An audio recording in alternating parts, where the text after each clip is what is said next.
കുടുംബത്തിൽ സമാധാനമുണ്ടാകാൻ, ഇല്ലേ, കുടുംബത്തിൽ സംതൃപ്തി ലഭിക്കാൻ സൂറത്തുൽ ഫുർഖാനിന്റെ അവസാന ഭാഗത്ത് പരമകാരുണ്യന്റെ ദാസന്മാർ, അല്ലാഹുവിന്റെ ദാസന്മാർ പടച്ച തമ്പുരാനോട് ദുആ ചെയ്യുന്ന പ്രാർത്ഥനയാണ്. അതെന്താണ്? റബ്ബനാ ഹബ്ലനാ മിൻ അസ്വാജിനാ വദുർരിയാതിനാ ഖുർറത അഅ്യുനിൻ വജഅൽനാ ലിൽ മുത്തഖീന ഇമാമാ. റബ്ബനാ, ഞങ്ങളുടെ നാഥാ, ഹബ്ലനാ മിൻ അസ്വാജിനാ വദുർരിയാതിനാ, ഞങ്ങളുടെ സന്തതികളിൽ നിന്നും മക്കളിൽ നിന്നും ഇണകളിൽ നിന്നും നീ ഞങ്ങൾക്ക് നൽകണമേ. ഖുർറത അഅ്യുനിൻ, കൺകുളിർമ നൽകണമേ. വജഅൽനാ ലിൽ മുത്തഖീന ഇമാമാ, സജ്ജനങ്ങളായ മുത്തഖീങ്ങൾക്ക് മുമ്പേ നടക്കുന്ന അവർക്ക് മാതൃകായോഗ്യരായ നിലക്കുള്ള ഒരു കുടുംബമാക്കി ഞങ്ങളുടെ കുടുംബത്തെ നീ മാറ്റണമേ. പക്ഷെ ഈ രണ്ട് പ്രാർത്ഥന ഞാൻ ചോദിക്കട്ടെ, എന്റെ മുമ്പിലുള്ളവരോട് ഞാൻ ചോദിക്കട്ടെ, ഈ രണ്ട് പ്രാർത്ഥന കുടുംബത്തിന്റെ ഏറ്റവും മർമ്മപ്രധാനമായി നാം പ്രാർത്ഥിക്കേണ്ട, നമ്മുടെ ജീവിതത്തിൽ നമ്മൾ പകർത്തേണ്ട പ്രാർത്ഥനകളാണ്. അതിന് അള്ളാന്റെ കിതാബിൽ അള്ള നേരിട്ടത് നമുക്ക് പഠിപ്പിച്ചു തന്നിരിക്കുകയാണ്. എത്ര ആളുകൾ അത് ദുആ ചെയ്യുന്നവരുണ്ട്, എത്ര ആളുകൾ അത് പ്രാർത്ഥിക്കുന്നവരുണ്ട്. അപ്പൊ നമ്മൾ ആദ്യം മനസ്സിലാക്കേണ്ടത്, കുടുംബം എന്ന് പറഞ്ഞാല് അതാണ് വെറുതെ പറയുന്ന, അതല്ലെങ്കിൽ അതിനങ്ങോട്ട് പെട്ടെന്ന് തള്ളി പറയാൻ പറ്റുന്ന ഒരു സംവിധാനമല്ല. അത് വളരെ പ്രധാനപ്പെട്ട ഒരു സംവിധാനമാണ്, ഒരു സ്ഥാപനമാണ്, ഒരു സമൂഹത്തിന്റെ, ഒരു സൊസൈറ്റിയുടെ, ഒരു കമ്മ്യൂണിറ്റിയുടെ നിലനിൽപ്പിന്റെ ആധാരമാണ് കുടുംബം എന്ന് പറയുന്നത്. ഇനി ആ കുടുംബങ്ങളിൽ നിന്ന് എന്തൊക്കെയാണ് പ്രശ്നങ്ങൾ നടക്കുന്നത്, അതിനുള്ള പരിഹാരങ്ങൾ എന്താണ്, ഏതൊക്കെ നിലക്കാണ് പുതിയ ലോകത്ത്, ഈ പുതിയ കാലത്ത്, ഇല്ലേ, പുതിയ കാലം എന്ന് പറയുമ്പോ അപ്പൊ നിങ്ങൾ ചിന്തിക്കുന്നുണ്ടോ, പണ്ടൊന്നും കുടുംബത്തിൽ പ്രശ്നങ്ങൾ ഉണ്ടായിരുന്നില്ലേ? ഇപ്പൊ മാത്രമേ ഉള്ളൂ. പണ്ടത്തെ പ്രശ്നങ്ങളും ഇപ്പത്തെ പ്രശ്നങ്ങളും ഒന്നല്ല. പണ്ടുള്ള പ്രശ്നം പോലെയല്ല ഇപ്പോഴത്തെ പ്രശ്നങ്ങൾ. ഇപ്പോൾ നടന്നുകൊണ്ടിരിക്കുന്ന പ്രശ്നങ്ങൾക്ക് പുതിയ ഒരു മാനമുണ്ട്, അതല്ലെങ്കിൽ പുതിയൊരു അവസ്ഥയുണ്ട്. അതുണ്ടാകാനുള്ള ചില കാരണങ്ങളുണ്ട്. നമ്മുടെ സൊസൈറ്റിയും നമ്മുടെ കാലവും ഒക്കെ മാറി മറിഞ്ഞിരിക്കുന്നു. ലോകം മാറിക്കഴിഞ്ഞിരിക്കുന്നു, സംസ്കാരം മാറിക്കഴിഞ്ഞിരിക്കുന്നു, മനുഷ്യർ മാറിക്കഴിഞ്ഞിരിക്കുന്നു. ലോകത്ത് വലിയ മാറ്റങ്ങൾ സംഭവിച്ചുകൊണ്ടിരിക്കുന്നു. മാറ്റങ്ങൾ സംഭവിച്ചതിന്റെ ഫലമായി പ്രശ്നങ്ങൾക്കും പുതിയ മാനങ്ങൾ കൈവന്നിരിക്കുകയാണ്. പുതിയ പ്രശ്നങ്ങളാണ്. ഇന്നത്തെ ഒന്നാമത്തെ പ്രശ്നം എന്താണെന്നറിയോ? ഇന്ന് കുടുംബങ്ങളിൽ ഉണ്ടാകുന്ന ഏറ്റവും പ്രധാനപ്പെട്ട പ്രശ്നം എന്ന് പറഞ്ഞാൽ ബാധ്യതകളിൽ നിന്നുള്ള ഒളിച്ചോട്ടമാണ് ഏറ്റവും പ്രധാനപ്പെട്ട പ്രശ്നം. നമ്പർ 1, ബാധ്യതകളിൽ നിന്ന് ഒളിച്ചോട്ടം. ഞാൻ പറയുമ്പോൾ നിങ്ങൾ ഓരോരുത്തരും ചിന്തിച്ചു, ഇതൊരു വലിയ വയലായിട്ട് സംസാരിക്കാൻ വന്നതല്ല ഞാൻ. ഇത് നമ്മളൊക്കെ ബാധിക്കുന്ന ഒരു പ്രശ്നം എന്നുള്ള നിലയ്ക്ക് നമ്മൾ പരസ്പരം ഇന്ററാക്ട് ചെയ്ത് സംസാരിക്കേണ്ട ഒരു വിഷയമാണ്. അപ്പൊ അതുകൊണ്ട് നിങ്ങൾ നന്നായിട്ട് ശ്രദ്ധിക്കുക. നിങ്ങൾ ആലോചിച്ച് നോക്കി, നിങ്ങളുടേതായ മനസ്സിന്റെ പരിധിയിൽ ചുറ്റുഭാഗത്ത് വരുന്ന കുടുംബങ്ങളിൽ എവിടെങ്കിലും പ്രശ്നങ്ങൾ ഉണ്ടെങ്കിൽ ആ പ്രശ്നത്തിന്റെ ഏറ്റവും പ്രധാനപ്പെട്ട ആണിക്കൽ എന്തായിരിക്കും എന്നറിയോ? ആ കുടുംബത്തിലെ ഏതെങ്കിലും ഒരു വ്യക്തി അയാൾ നിർവഹിക്കേണ്ട ഉത്തരവാദിത്വത്തിന്റെ വിഷയത്തിൽ ലംഘനം നടത്തുകയോ അതിനെക്കുറിച്ച് ബോധവാനല്ലാതിരിക്കുകയോ ചെയ്തതായിരിക്കാം ആ കുടുംബത്തിന്റെ പ്രശ്നം. ഉറപ്പാ. പരിശോധിച്ച് നോക്കി നിങ്ങൾ. കുടുംബം എന്ന് പറഞ്ഞാൽ എല്ലാവർക്കും ഉത്തരവാദിത്തമുണ്ട്. ഒരു കുട്ടിക്ക് വരെ, ആ കുടുംബത്തിലെ ഒരു ചെറിയ കുട്ടിക്ക്, കോളേജിൽ പഠിക്കുന്ന അല്ലെങ്കിൽ ഹൈസ്കൂളിൽ പഠിക്കുന്ന 10, 12, 14, 15, 18, 20 ഒക്കെ വയസ്സായ ഒരു പെൺകുട്ടി, ആ കുട്ടിക്ക് കുടുംബത്തോടൊരു ഉത്തരവാദിത്തമുണ്ട്. ആ കുട്ടി വരെ അശ്രദ്ധ കാണിച്ചാൽ, ഒരു ചെറിയ അബദ്ധം ആ കുട്ടിയുടെ കയ്യിൽ വന്നാൽ ആ കുടുംബം മൊത്തം മാനക്കേട്, അപമാനഭാരം സഹിക്കേണ്ടി വരും. ഒരു സംശയമല്ല. ചെറിയൊരു മിസ്റ്റേക്ക് വന്നാൽ മതി, മറ്റുള്ളവരോട് ഇടപഴകുന്ന വിഷയത്തിൽ ചെറിയ ഒരു ന്യൂനത വന്നാൽ മതി, പാടില്ലാത്ത ഒരു കാര്യമുണ്ടായാൽ മതി. എന്താ ഉണ്ടാവുന്നറിയോ? ആ വാപ്പയും ഉമ്മയും ആ കുടുംബത്തിലെ ജ്യേഷ്ഠാനുജന്മാര്, സഹോദരി, എല്ലാവരും അതിന്റെ പേരിൽ വ്യസനിക്കേണ്ടി വരും, പ്രയാസം അനുഭവിക്കേണ്ടി വരും. ആ കുടുംബത്തിന്റെ ശരിയായ അലൈൻമെന്റിൽ ഒരു ചെറിയ തകരാറ് വരും, അല്ലെങ്കിൽ ഗുരുതരമായ പ്രശ്നം വരും. എന്നിട്ട് ചിലപ്പോ വർഷങ്ങളോളം ആ കുടുംബത്തിലെ മറ്റുള്ളവർ അതിന്റെ പ്രത്യാഘാതം അനുഭവിച്ച് ജീവിക്കേണ്ടി വരും. അതുകൊണ്ടാണ് നബി സല്ലല്ലാഹു അലൈഹി വസല്ലം പറഞ്ഞത് എന്താണെന്നറിയോ? അള്ളാഹുവിന്റെ റസൂല് പറയാണ്, കുല്ലുക്കും റാഇൻ വകുല്ലുക്കും മസ്ഊലുൻ അൻ റഇയതിഹി. അള്ളാഹിന്റെ റസൂല് പറഞ്ഞ ഓരോ വാചകങ്ങളെ കുറിച്ചും ഹദീസുകളെ കുറിച്ചും നിങ്ങൾ ചിന്തിച്ചു നോക്കി. നബി സല്ലല്ലാഹു അലൈഹി വസല്ലം പറയാണ്, നിങ്ങൾ എല്ലാവരും ഭരണകർത്താക്കളാണ്. വകുല്ലുക്കും മസ്ഊലുൻ അൻ റഇയതിഹി. നിങ്ങളോടെല്ലാവരോടും നിങ്ങളുടെ ഉത്തരവാദിത്തങ്ങളെ കുറിച്ച് ചോദ്യം ചെയ്യപ്പെടുക തന്നെ ചെയ്യും. അപ്പൊ ഒരു കുടുംബത്തിലെ എല്ലാവർക്കും ഉത്തരവാദിത്തം ഉണ്ട് എന്നാണ് റസൂൽ സല്ലല്ലാഹു അലൈഹി വസല്ലം പഠിപ്പിച്ചത്. ആ ഉത്തരവാദിത്ത ലംഘനം നടത്തിയാൽ നിങ്ങളോടത് ചോദ്യം ചെയ്യപ്പെടുക തന്നെ ചെയ്യും. വാപ്പാക്ക് ഉത്തരവാദിത്തം ഇല്ലെങ്കിൽ കുടുംബം തകരാറിലായില്ലേ? ഇല്ലേ? ഉമ്മ ഒരു ഉത്തരവാദിത്ത കുറവ് കാണിച്ചാൽ കുടുംബത്തിന് അപമാനം ഉണ്ടാവില്ലേ? അങ്ങനെയാണ്.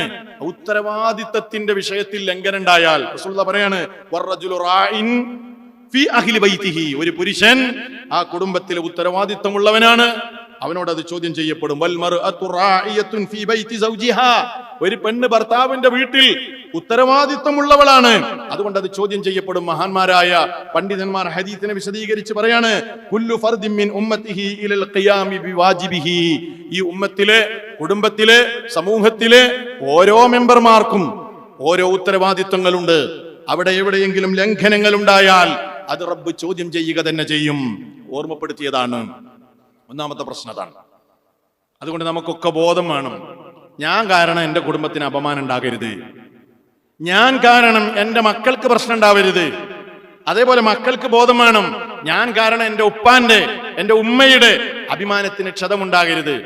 ഞങ്ങളുടെ ഈ നല്ലൊരു കുടുംബത്തിന്റെ ഈ ഒരു നല്ല സാഹചര്യം ഞാൻ കാരണം അത് വഷളത്തരത്തിലേക്ക് നീങ്ങരുത്.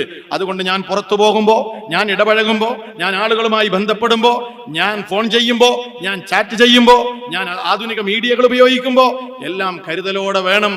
അല്ലെങ്കിൽ വലിയ പ്രശ്നമാണ്. എനിക്ക് മാത്രമാകില്ല, അതെന്റെ കുടുംബത്തെ മൊത്തത്തിൽ ബാധിക്കുന്ന കാര്യമാണ് എന്ന ബോധം നമുക്കുണ്ടാകണം. രണ്ടാമതായി നമ്മൾ മനസ്സിലാക്കേണ്ട കാര്യം എന്താണെന്ന് ചോദിച്ചാൽ, ഇന്നത്തെ ഏറ്റവും കുടുംബങ്ങളിൽ ഇന്ന് അനുഭവിക്കുന്ന ഏറ്റവും വലിയ പ്രശ്നം എന്താണെന്നറിയോ? ആർക്കും ഒന്നിനും സമയമില്ല എന്നുള്ളതാണ്. ടൈമില്ല. ജനങ്ങൾ പറയാം എന്താ ടൈമില്ല, സമയമില്ല, ബിസിയാണ് അല്ലേ? രാവിലെ എഴുന്നേറ്റാൽ ഒരു വീട്ടമ്മ അല്ലെങ്കിൽ ഒരു ഭാര്യ അടുക്കളയിലേക്കാണ് കയറി കഴിഞ്ഞാൽ പിന്നെ വൈകുന്നേരം രാത്രിയാകും അവിടെ നിന്ന് തിരിച്ചു പോരുമ്പോഴേക്ക് എന്തെല്ലാം വിഭവങ്ങൾ, എന്തെല്ലാം ഉണ്ടാക്കണം അല്ലേ? ഒരു ഭയങ്കര തിരക്കാണ്. എന്നിട്ടോ സ്വന്തം ശരീരത്തെ പോലും മറക്കണം. ഇന്ന് വ്യായാമം ചെയ്യാൻ പോലും സമയമില്ല. പല ആളുകൾ അങ്ങനെ, പല സ്ത്രീകൾ അങ്ങനെയാണ്. ഒന്ന് ശരീരം, ഒന്ന് ശരിക്കും ഉറങ്ങാൻ സമയമില്ല, ഒന്ന് ഖുർആൻ പാരായണം ചെയ്യാൻ സമയമില്ല, കുട്ടിയുടെ പഠന വിഷയം ഒന്ന് ശ്രദ്ധിക്കാൻ സമയമില്ല, ഒന്നിനും സമയമില്ല. ഏതോ തിരക്കുകളുടെ ലോകത്ത് നമ്മൾ ജീവിച്ചു കൊണ്ടിരിക്കുകയാണ്. ഇന്നത്തെ കുടുംബങ്ങൾ അനുഭവിക്കുന്ന പ്രശ്നമാണിത്. പുരുഷന്മാരെ സംബന്ധിച്ചിടത്തോളം ജോലിക്ക് പോവാണ്, ജോലിയുമായി ബന്ധപ്പെട്ട ബിസി. ഇനി വീട്ടിൽ വെച്ചാണ് ജോലി ചെയ്യുന്നതെങ്കിൽ അവിടെ കമ്പനിയുമായി ബന്ധപ്പെട്ട അതല്ലെങ്കിൽ ജോലി സംബന്ധമായ തിരക്കുകൾ, മനസ്സിനൊരു സ്വസ്ഥതയില്ല. ഇനി എപ്പോഴെങ്കിലും നമ്മുടെ ജീവിതത്തിൽ ഒരു ഒഴിവ് ദിനം വന്നാലോ, ഒരു സ്വസ്ഥത, ഒരു കുറച്ച് റെസ്റ്റ് എടുക്കാൻ ഒരു ടൈം വന്നാലോ, അപ്പൊ നമ്മുടെ കയ്യിൽ ഈ സാധനം ഉണ്ടാവും. അപ്പൊ നമുക്ക് അത് ഉപയോഗിക്കാനേ സമയമുള്ളൂ.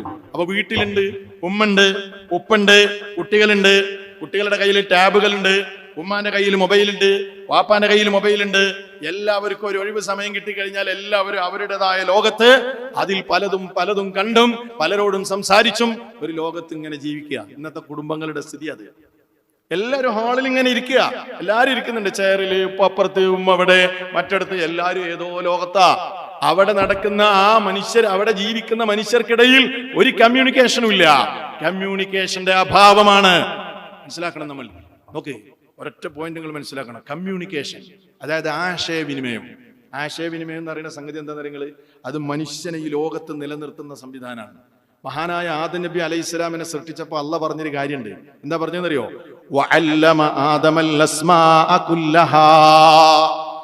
ആദം നബി അലൈഹി സ്വലാമിന് സർവ്വകാര്യങ്ങളെ കുറിച്ചും ഏതൊരു വസ്തുവിനെ കണ്ടാലും അതിന് പേര് പറയാനുള്ള കഴിവല്ല കൊടുത്തു. ഇത് മനുഷ്യൻ അല്ല കൊടുത്തതാണ്. അവിടെ മുതൽ ഈ കമ്മ്യൂണിക്കേഷൻ കഴിവല്ലാഹു മനുഷ്യന് കൊടുത്തത് കൊണ്ടാണ് ലോകം തന്നെ ഇന്ന് നിലനിൽക്കുന്നത്. ഈ കമ്മ്യൂണിക്കേഷൻ കട്ടായി എന്ന് വിചാരിച്ചു ലോകത്തൊരു പുരോഗതി ഉണ്ടാവില്ല. ലോകത്തൊരു പുരോഗതി ഉണ്ടാവില്ല, ഒന്നും നടക്കൂല. ഒരു സ്ഥാപനത്തിൽ, ഫോർ എക്സാമ്പിൾ, ഒരു സ്ഥാപനം, ഒരു കോളേജ്, ഒരു സ്കൂള്, ആ സ്കൂളിൽ പഠിപ്പിക്കുന്ന അധ്യാപകർക്കിടയിൽ കമ്മ്യൂണിക്കേഷൻ ഗ്യാപ്പ് വന്നാൽ ആ സ്ഥാപനം തകരാറിലാവും കൂട്ടരെ. ഇതേപോലെ തന്നെയാണ് ഒരു കുടുംബം. ആ കുടുംബത്തിൽ ഭാര്യക്ക് എന്തൊക്കെ പ്രശ്നങ്ങളുണ്ട് മനസ്സിലാണെങ്കിൽ എന്താ വഴി? ഭാര്യയെ കേൾക്കാൻ, ലിസൺ ചെയ്യാൻ ഭർത്താവിന് സമയം വേണം. എല്ലാവരുടെയും അവസ്ഥകളും അവരനുഭവിക്കുന്ന പ്രശ്നങ്ങളും നമ്മൾ കേൾക്കുമ്പോഴാണ് നമുക്കതിന് പരിഹാരങ്ങൾ നിർദ്ദേശിക്കാൻ കഴിയുക. അവ കേൾക്കാൻ നമുക്ക് അവസരങ്ങൾ ഉണ്ടാകണം. ഈ സ്നേഹം എന്ന് പറയുന്നത് നിങ്ങൾ നോക്കൂ, അത് മനസ്സിൽ സൂക്ഷിക്കാനുള്ള ഒരു വികാരമല്ല. സ്നേഹം എന്നത് ശക്തമായ പ്രകടിപ്പിക്കാൻ അല്ലാഹു സുബ്ഹാനഹു വ തആല അവന്റെ അടിമകളുടെ മനസ്സിലിട്ട് കൊടുത്തൊരു വികാരമാണ്. ഈ സ്നേഹം എങ്ങനെ പ്രകടിപ്പിക്കുക?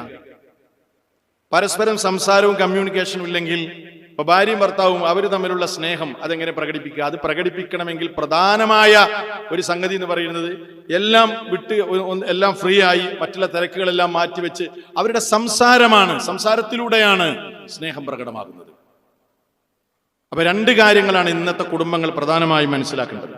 ഒന്നാമത്തെ കാര്യം, സമയം കാണണം പരസ്പരം സംസാരിക്കാൻ. എന്ത് തിരക്കുള്ള ജോലിയാണെങ്കിലും ആഴ്ചയിൽ ഒരിക്കലെങ്കിലും തന്റെ കുടുംബത്തിന്റെ കൂടെ ഒന്ന് പുറത്തിറങ്ങാനോ അവരുടെ കൂടെ അവരുടെ മനസ്സിൽ ഒരു മാറ്റം ഉണ്ടാകാൻ എന്നും ഈ ഒരു കുടുംബാന്തരീക്ഷം തന്നെ അതിൽ നിന്നൊന്ന് മാറി മനസ്സൊന്ന് ശരിയാവാനും ഒന്ന് നല്ല നിലക്ക് നമ്മുടെ മാനസികമായ ഒരു ചേഞ്ചിന് വേണ്ടി ഒന്ന് പുറത്തിറങ്ങി അവരുടെ കൂടെ ഒന്ന് സംസാരിച്ച് പരസ്പരം ആശയവിനിമയം നടത്താൻ നമ്മുടെ കുടുംബങ്ങളിൽ നമുക്ക് അവസരങ്ങൾ ഉണ്ടാകണം. ആ കാര്യത്തിൽ നമ്മൾ ശ്രദ്ധ ചെലുത്തണം. മഹാനായ നബി സല്ലല്ലാഹു അലൈഹി വസല്ലമയിൽ അതിലൊക്കെ മാതൃക കാണാൻ കഴിയും, അല്ലേ? ആരാ റസൂലുള്ളാഹി സ്വല്ലല്ലാഹു അലൈഹി വസല്ലം? നബി തിരുമേനി സല്ലല്ലാഹു അലൈഹി വസല്ലം വലിയ ഒരു ഉത്തരവാദിത്വം നിർവഹിക്കുന്ന ലോകത്തിന്റെ പ്രവാചകനാണ്. മനുഷ്യവർഗത്തിലേക്കും ജിന്നുവർഗത്തിലേക്കും അള്ളാഹുവിന്റെ ദീന് പ്രബോധനം ചെയ്യേണ്ട വലിയ ഭാരിച്ച ഉത്തരവാദിത്വവുമായി കടന്നു വന്ന അള്ളാഹുവിന്റെ പ്രവാചകൻ സല്ലല്ലാഹു അലൈഹി വസല്ലം. ആ നബി സല്ലല്ലാഹു അലൈഹി വസല്ലമയേക്കാൾ വലിയ ഒരു ജോലിഭാരമോ വലിയ ഒരു ഉത്തരവാദിത്വമോ ബാധ്യതയോ നിങ്ങൾക്കോ എനിക്കോ ഉണ്ട് എന്ന് നമുക്കാർക്കും ബോധ്യമില്ല, അല്ലേ?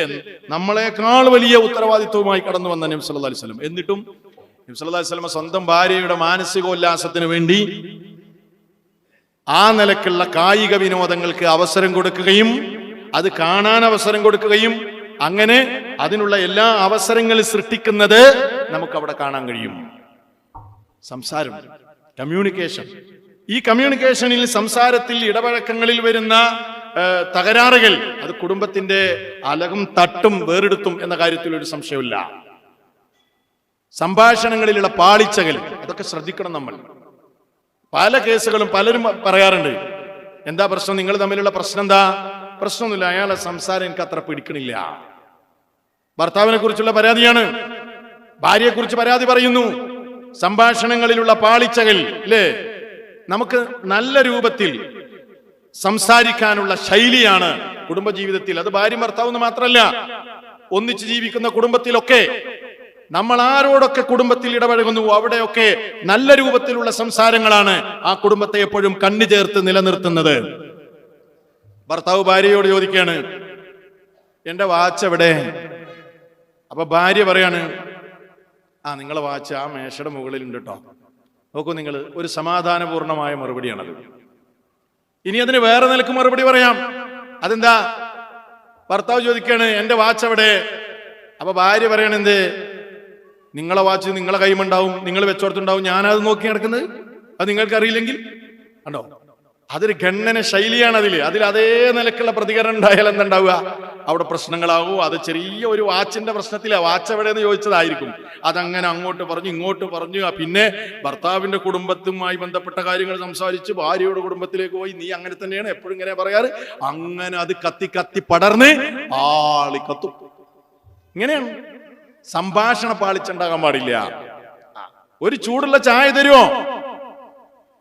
ഭാര്യ പറയാണ്, ഓ തരാലോ, തരാം, ഞാൻ എടുത്തു തരാം. സമാധാനപൂർണമായ മറുപടിയാണ്. ഒരു ചൂടുള്ള കാപ്പി കിട്ടുമോ? കാപ്പി തരാൻ ഇനി നിങ്ങളെ കാണണ്ടേ? നിങ്ങളതിന് എവിടെ ഉള്ളത്? നിങ്ങൾ എപ്പോഴാ എനിക്ക് കിട്ടാറുള്ളത്? നിങ്ങൾ ബിസിയല്ലേ, പിന്നെ എങ്ങനെ കാപ്പി തരിക, അല്ലേ? ഇത് മറ്റൊരു പ്രതികരണമാണ്. ഇതൊക്കെ അതേ പ്രതികരണം അപ്പുറത്തുനിന്ന് കൂടെ ഉണ്ടാകുമ്പോൾ കുടുംബത്തിൽ പ്രശ്നങ്ങൾ ഉണ്ടാവും. അപ്പൊ ഇതൊക്കെ നമ്മൾ വളരെ സൂക്ഷിച്ച് കൈകാര്യം ചെയ്യേണ്ടതാണ്. ഇപ്പൊ ഞാൻ സംസാരിക്കുമ്പോൾ നിങ്ങൾക്ക് തോന്നുന്നത് സംസാരം അല്ല, അതൊക്കെ അതിന്റെ അനന്തരഫലങ്ങൾ. ഇതൊക്കെ ഞാൻ പറയാൻ കാരണം എന്താണെന്ന് വെച്ചാല്, ഇപ്പൊ നമ്മൾ പല കുടുംബങ്ങളിലും പ്രശ്നം ഉണ്ടാകുമ്പോൾ ചില ആളുകളൊക്കെ വിചാരിച്ചിട്ടുള്ള എന്താ, ഉസ്താദുമാരോട് പറഞ്ഞാൽ ഈ കുടുംബത്തിന്റെ പ്രശ്നങ്ങളൊക്കെ തീരുന്നതാണ്. അങ്ങനെ ധാരണ ഉണ്ട് പല ആളുകൾക്കും. പ്രശ്നം ഉണ്ടാകുന്നവരെ ആരും അറിയില്ല. പ്രശ്നം ഉണ്ടായി രൂക്ഷമായ പിന്നെ ഒരു സെക്കൻഡ് ഈ ഫോണ് താഴെ വെക്കാൻ സമയം ഉണ്ടാവില്ല. ഇന്നലെ ഞാൻ 1.5 മണിക്കൂർ സംസാരിച്ചിട്ടുണ്ട്. 1.5 മണിക്കൂർ. ഇതൊന്ന് വൈൻഡപ്പ് ചെയ്യാൻ പറ്റണ്ടേ? കാരണം എന്താ, ഇത് പറയുന്നതാണ് എന്ത്, ഇത് ഓരോ പ്രശ്നങ്ങൾ അവരെ ഭാഗം ന്യായീകരിക്കാൻ വേണ്ടി ഓരോ കാര്യങ്ങൾ പറയാണ്. നമ്മൾക്ക് ഇത് എന്താ ചെയ്യാൻ പറ്റുക? ഒന്നും ചെയ്യാൻ പറ്റില്ല. എന്തായിരിക്കും ഇത്? പ്രശ്നം ഇങ്ങനെ അന്വേഷിച്ചു പോകുമ്പോൾ എന്താ ഉണ്ടാവുക? ഒന്നും ഉണ്ടാവില്ല. ഈഗോ. ഇതാണ് ഒരു സംസാരം. അന്ന് അങ്ങനെ പറഞ്ഞു, എനിക്ക് ഇഷ്ടമായില്ല, അന്ന് മൂപ്പര ഉമ്മ അങ്ങനെ ഒരു ഇടപെടൽ നടത്തി, അത് ഇന്നും എന്റെ മനസ്സിൽ നിന്ന് പോണില്ല. ഇങ്ങനെയൊക്കെയുള്ള പ്രശ്നങ്ങൾ വലിയ വൈവാഹിക ബന്ധങ്ങളിലേക്ക്, അത് തകരാറിലേക്ക് പോകാൻ, തകർച്ചയിലേക്ക് നീങ്ങാൻ കാരണമാകുന്ന സ്ഥിതിവിശേഷമുണ്ടാകുന്നു. അതുകൊണ്ട് സംസാരത്തിൽ നമ്മൾ മാന്യത പുലർത്തുകയും അതേപോലെ നല്ല സംസാരങ്ങൾ പരസ്പരം അറിയാനും ഇടപഴകാനുമുള്ള അവസരങ്ങൾ സൃഷ്ടിക്കാൻ നമ്മൾ ശ്രമിക്കണം. 2 കാര്യങ്ങൾ ഞാൻ പറഞ്ഞു. ഒന്നാമത് ഞാൻ പറഞ്ഞത് ബാധ്യതാ നിർവഹണത്തിൽ നിന്ന് ഒളിച്ചോടിയാൽ കുടുംബം കൊളാവും. 2ാമത്തെ വിഷയം കമ്മ്യൂണിക്കേഷനാണ്. 3ാമത്തെ വിഷയം വളരെ വിശദമായി സംസാരിക്കേണ്ടതാണ്. അതിനിടയ്ക്ക് നിസ്കാരമുണ്ട്. ജമാഅത്ത് നിസ്കാരം കഴിഞ്ഞ, കാരണം ഇതിന്റെ ഒരു ഫ്ലോ പോകും എന്നുള്ള കാര്യം ഉറപ്പാണ്. പക്ഷെ ജമാഅത്തിന് പോകാതിരിക്കാൻ പറ്റില്ലല്ലോ. അതുകൊണ്ട് ഞാൻ ഒന്ന് തുടങ്ങി വെക്കുകയാണ്. തുടങ്ങിക്കഴിഞ്ഞാൽ ഒരു 5 മിനിറ്റും കൂടെ കഴിഞ്ഞാൽ ഞാൻ നിർത്തും നമസ്കാരത്തിന് വേണ്ടി. അത് കഴിഞ്ഞാൽ ജമാഅത്ത് കഴിഞ്ഞാൽ എല്ലാവരും വേഗം തിരിച്ചെത്തണം. നിങ്ങൾ എന്നെയൊക്കെ ബാധിക്കുന്ന വിഷയമാണ്. അതുകൊണ്ട് ഇരുന്ന് കേൾക്കണം കേട്ടോ. 3ാമത്തെ വിഷയം എന്താണെന്ന് ചോദിച്ചാൽ നമ്മുടെ കുടുംബ സംവിധാനത്തെ തന്നെ തകർക്കുന്ന പ്രശ്നമാണ്. അതെന്താ? അതിപ്പോ ഇന്നത്തെ കുട്ടികൾ പറയുന്നത് എന്താന്ന് ചോദിച്ചാല്, എനിക്ക് വിവാഹം കഴിക്കാൻ താല്പര്യമില്ല, വിവാഹം വേണ്ട എന്ന ഒരു സ്വരം ഇന്ന് നമ്മുടെ കമ്മ്യൂണിറ്റിയിൽ നിന്ന്, സമൂഹത്തിൽ നിന്ന് നമ്മൾ കേൾക്കണം. ഇത് ഞാൻ പറയുമ്പോൾ ചിലപ്പോൾ നിങ്ങൾക്ക് എത്രത്തോളം ഉൾക്കൊള്ളാൻ കഴിയുന്നുണ്ട് എന്ന് എനിക്കറിയില്ല. ഇന്നത്തെ ചലനങ്ങളും ഇന്നത്തെ ചർച്ചകളും ഇന്നത്തെ വാർത്തകളും ഇന്നത്തെ ഇടപഴകലുകളും ഇന്നത്തെ പുതുതലമുറയുടെ അവസ്ഥകളും ഒക്കെ നിരീക്ഷിക്കുന്ന ആളുകൾക്ക് വളരെ കൃത്യമായി ബോധ്യമാകും കുട്ടികൾ പറയുന്നത് വിവാഹം വേണ്ട എന്നാണ്. ഞാൻ മനസ്സിലാക്കുന്നത് വരും കാലങ്ങളിൽ നമ്മുടെ കുട്ടികളെ, മോളെ നീ വിവാഹം കഴിക്കണം, വിവാഹം അനിവാര്യമാണ്, അത് കഴിച്ചിട്ടില്ലെങ്കിൽ വലിയ പ്രശ്നങ്ങൾ ഉണ്ടാകും, അതുകൊണ്ട് നീ മാനസികമായി വിവാഹത്തിന് തയ്യാറാകണം എന്ന് പറഞ്ഞ് അവളെ വിവാഹത്തിന് വേണ്ടി തയ്യാറാക്കുക എന്നത് ഏറ്റവും വലിയൊരു പ്രതിസന്ധിയായി തീരുമോ എന്ന് ഭയപ്പെടേണ്ട ഒരവസ്ഥയിലേക്കാണ് കാര്യങ്ങൾ നീങ്ങുന്നത്. അതിന് എന്താണ് കാരണം, എന്താണ് പരിഹാരം എന്ന് നമ്മൾ മനസ്സിലാക്കേണ്ടതുണ്ട്. ഞാനിപ്പോൾ ഈ അടുത്ത കാലത്ത് ഇന്ത്യയിലെ ഒരു വളരെ ഫേമസ് ആയ ഒരു ആപ്പ്, ഒരു ഡേറ്റിംഗ് ആപ്പ് ഞാൻ പരിശോധിക്കുകയുണ്ടായി. അതിൽ ഇന്ത്യയിൽ മൊത്തത്തിൽ ഒരു സർവേ നടത്തിയിട്ടുണ്ട് അവർ. ആ ഒരു സർവേ പരിശോധിച്ചപ്പോൾ അതിലെനിക്ക് മനസ്സിലാക്കാൻ കഴിഞ്ഞത്, ഇന്ത്യയിലെ 4%, ഇന്ത്യ രാജ്യത്തെ ശരിക്കും മനസ്സിലാക്കണം, 4% 75% പെൺകുട്ടികളും വിവാഹം വേണ്ട എന്ന് അഭിപ്രായപ്പെട്ടവരാണ്. ഒറ്റയ്ക്ക് ജീവിച്ചാൽ മതി. ഒരു ആപ്പ്, ഒരു ആപ്ലിക്കേഷൻ അവർ സർവേ നടത്തുകയാണ്. അപ്പൊ അതിന്റെ കമന്റുകളൊക്കെ ഇങ്ങനെ നോക്കി കഴിഞ്ഞാൽ കുറേ പെൺകുട്ടികൾ കമന്റ് ഇട്ടിട്ടുണ്ട് ഈ അഭിപ്രായത്തോട്. എന്നിട്ട് അവരുടെയൊക്കെ ആ കമന്റുകളിൽ അവർ സന്തോഷം പ്രകടിപ്പിക്കുകയാണ്. വിവാഹം വേണ്ട, ഞങ്ങൾ വളരെ ഹാപ്പിയാണ്, വിവാഹമില്ലാത്ത ജീവിതം മതി ഞങ്ങൾക്ക് എന്ന് പറഞ്ഞുകൊണ്ട് കുട്ടികൾ വിവാഹത്തെ എതിർക്കുകയും ആ നിലക്കുള്ള നിലപാടുകളിലേക്ക് എത്തുകയും ചെയ്യുന്നു എന്നത് ഇന്ന് ലോകത്ത് നമ്മൾ കാണുന്ന ഒരവസ്ഥയാണ്. എന്താണ് അതിനുള്ള കാരണം? അവർ പറയുന്ന കാരണം എന്താന്ന് ചോദിച്ചാല്, വിവാഹമല്ല പ്രധാനം, ഞങ്ങൾക്ക് ജോലിയാണ് പ്രധാനം, ജോലിയാണ് ഞങ്ങളെ സംബന്ധിച്ചിടത്തോളം പ്രധാനം, ഞങ്ങൾക്കൊരു സാമ്പത്തിക സ്വാതന്ത്ര്യം വേണം, സാമ്പത്തികമായ ഒരു സ്വാതന്ത്ര്യം ഞങ്ങൾക്ക് വേണം, എനിക്ക് എന്റേതായ ഒരു സംവിധാനം വേണം, എനിക്കൊരു സ്വന്തമായി നിലനിൽക്കാൻ കഴിയണം, മറ്റൊരാളെ ഡിപ്പെൻഡ് ചെയ്യാതെ ജോലി ചെയ്തു സ്വന്തമായി നിലനിൽക്കണം, ഞാൻ ആരെയും ആശ്രയിക്കാതെ സാമ്പത്തികമായ ഒരു സുസ്ഥിരതയും സ്വാതന്ത്ര്യവും എനിക്ക് വേണം. ഇത് കേൾക്കുമ്പോൾ ചിലപ്പോൾ നിങ്ങൾക്കൊക്കെ തോന്നുന്നത് അത് നല്ല അഭിപ്രായം തന്നെയല്ലേ. ഒരു പെൺകുട്ടിക്ക് സ്വന്തമായി ഒരു ജോലി ഉണ്ടാവുക, അവൾ ആരെയും ആശ്രയിക്കാതെ ജീവിക്കുക, അവൾക്ക് അവളുടെ കാര്യങ്ങൾ നിർവഹിക്കാൻ വേണ്ടി ഒരു സംവിധാനം ഉണ്ടാകുക എന്നൊക്കെ പറഞ്ഞ നല്ല കാര്യമല്ലേ? ആരും എതിർപ്പില്ല, ആർക്കും അതിൽ എതിർപ്പില്ല, നല്ല കാര്യം തന്നെയാണ്. പക്ഷേ ഇങ്ങനെ ഒരു അഭിപ്രായം പറയാനുള്ള കാരണം എന്താണ്? ഇങ്ങനെ ഒരു സ്വന്തമായൊരു നിലനിൽപ്പ് വേണം, ഭർത്താവിനെ ഡിപ്പെൻഡ് ചെയ്യരുത് എന്ന് പറഞ്ഞുകൊണ്ട് ആ നിലയ്ക്കുള്ള ഒരു അഭിപ്രായത്തിലേക്ക് പുതുതലമുറ എത്താനുള്ള കാരണം എന്താണ്?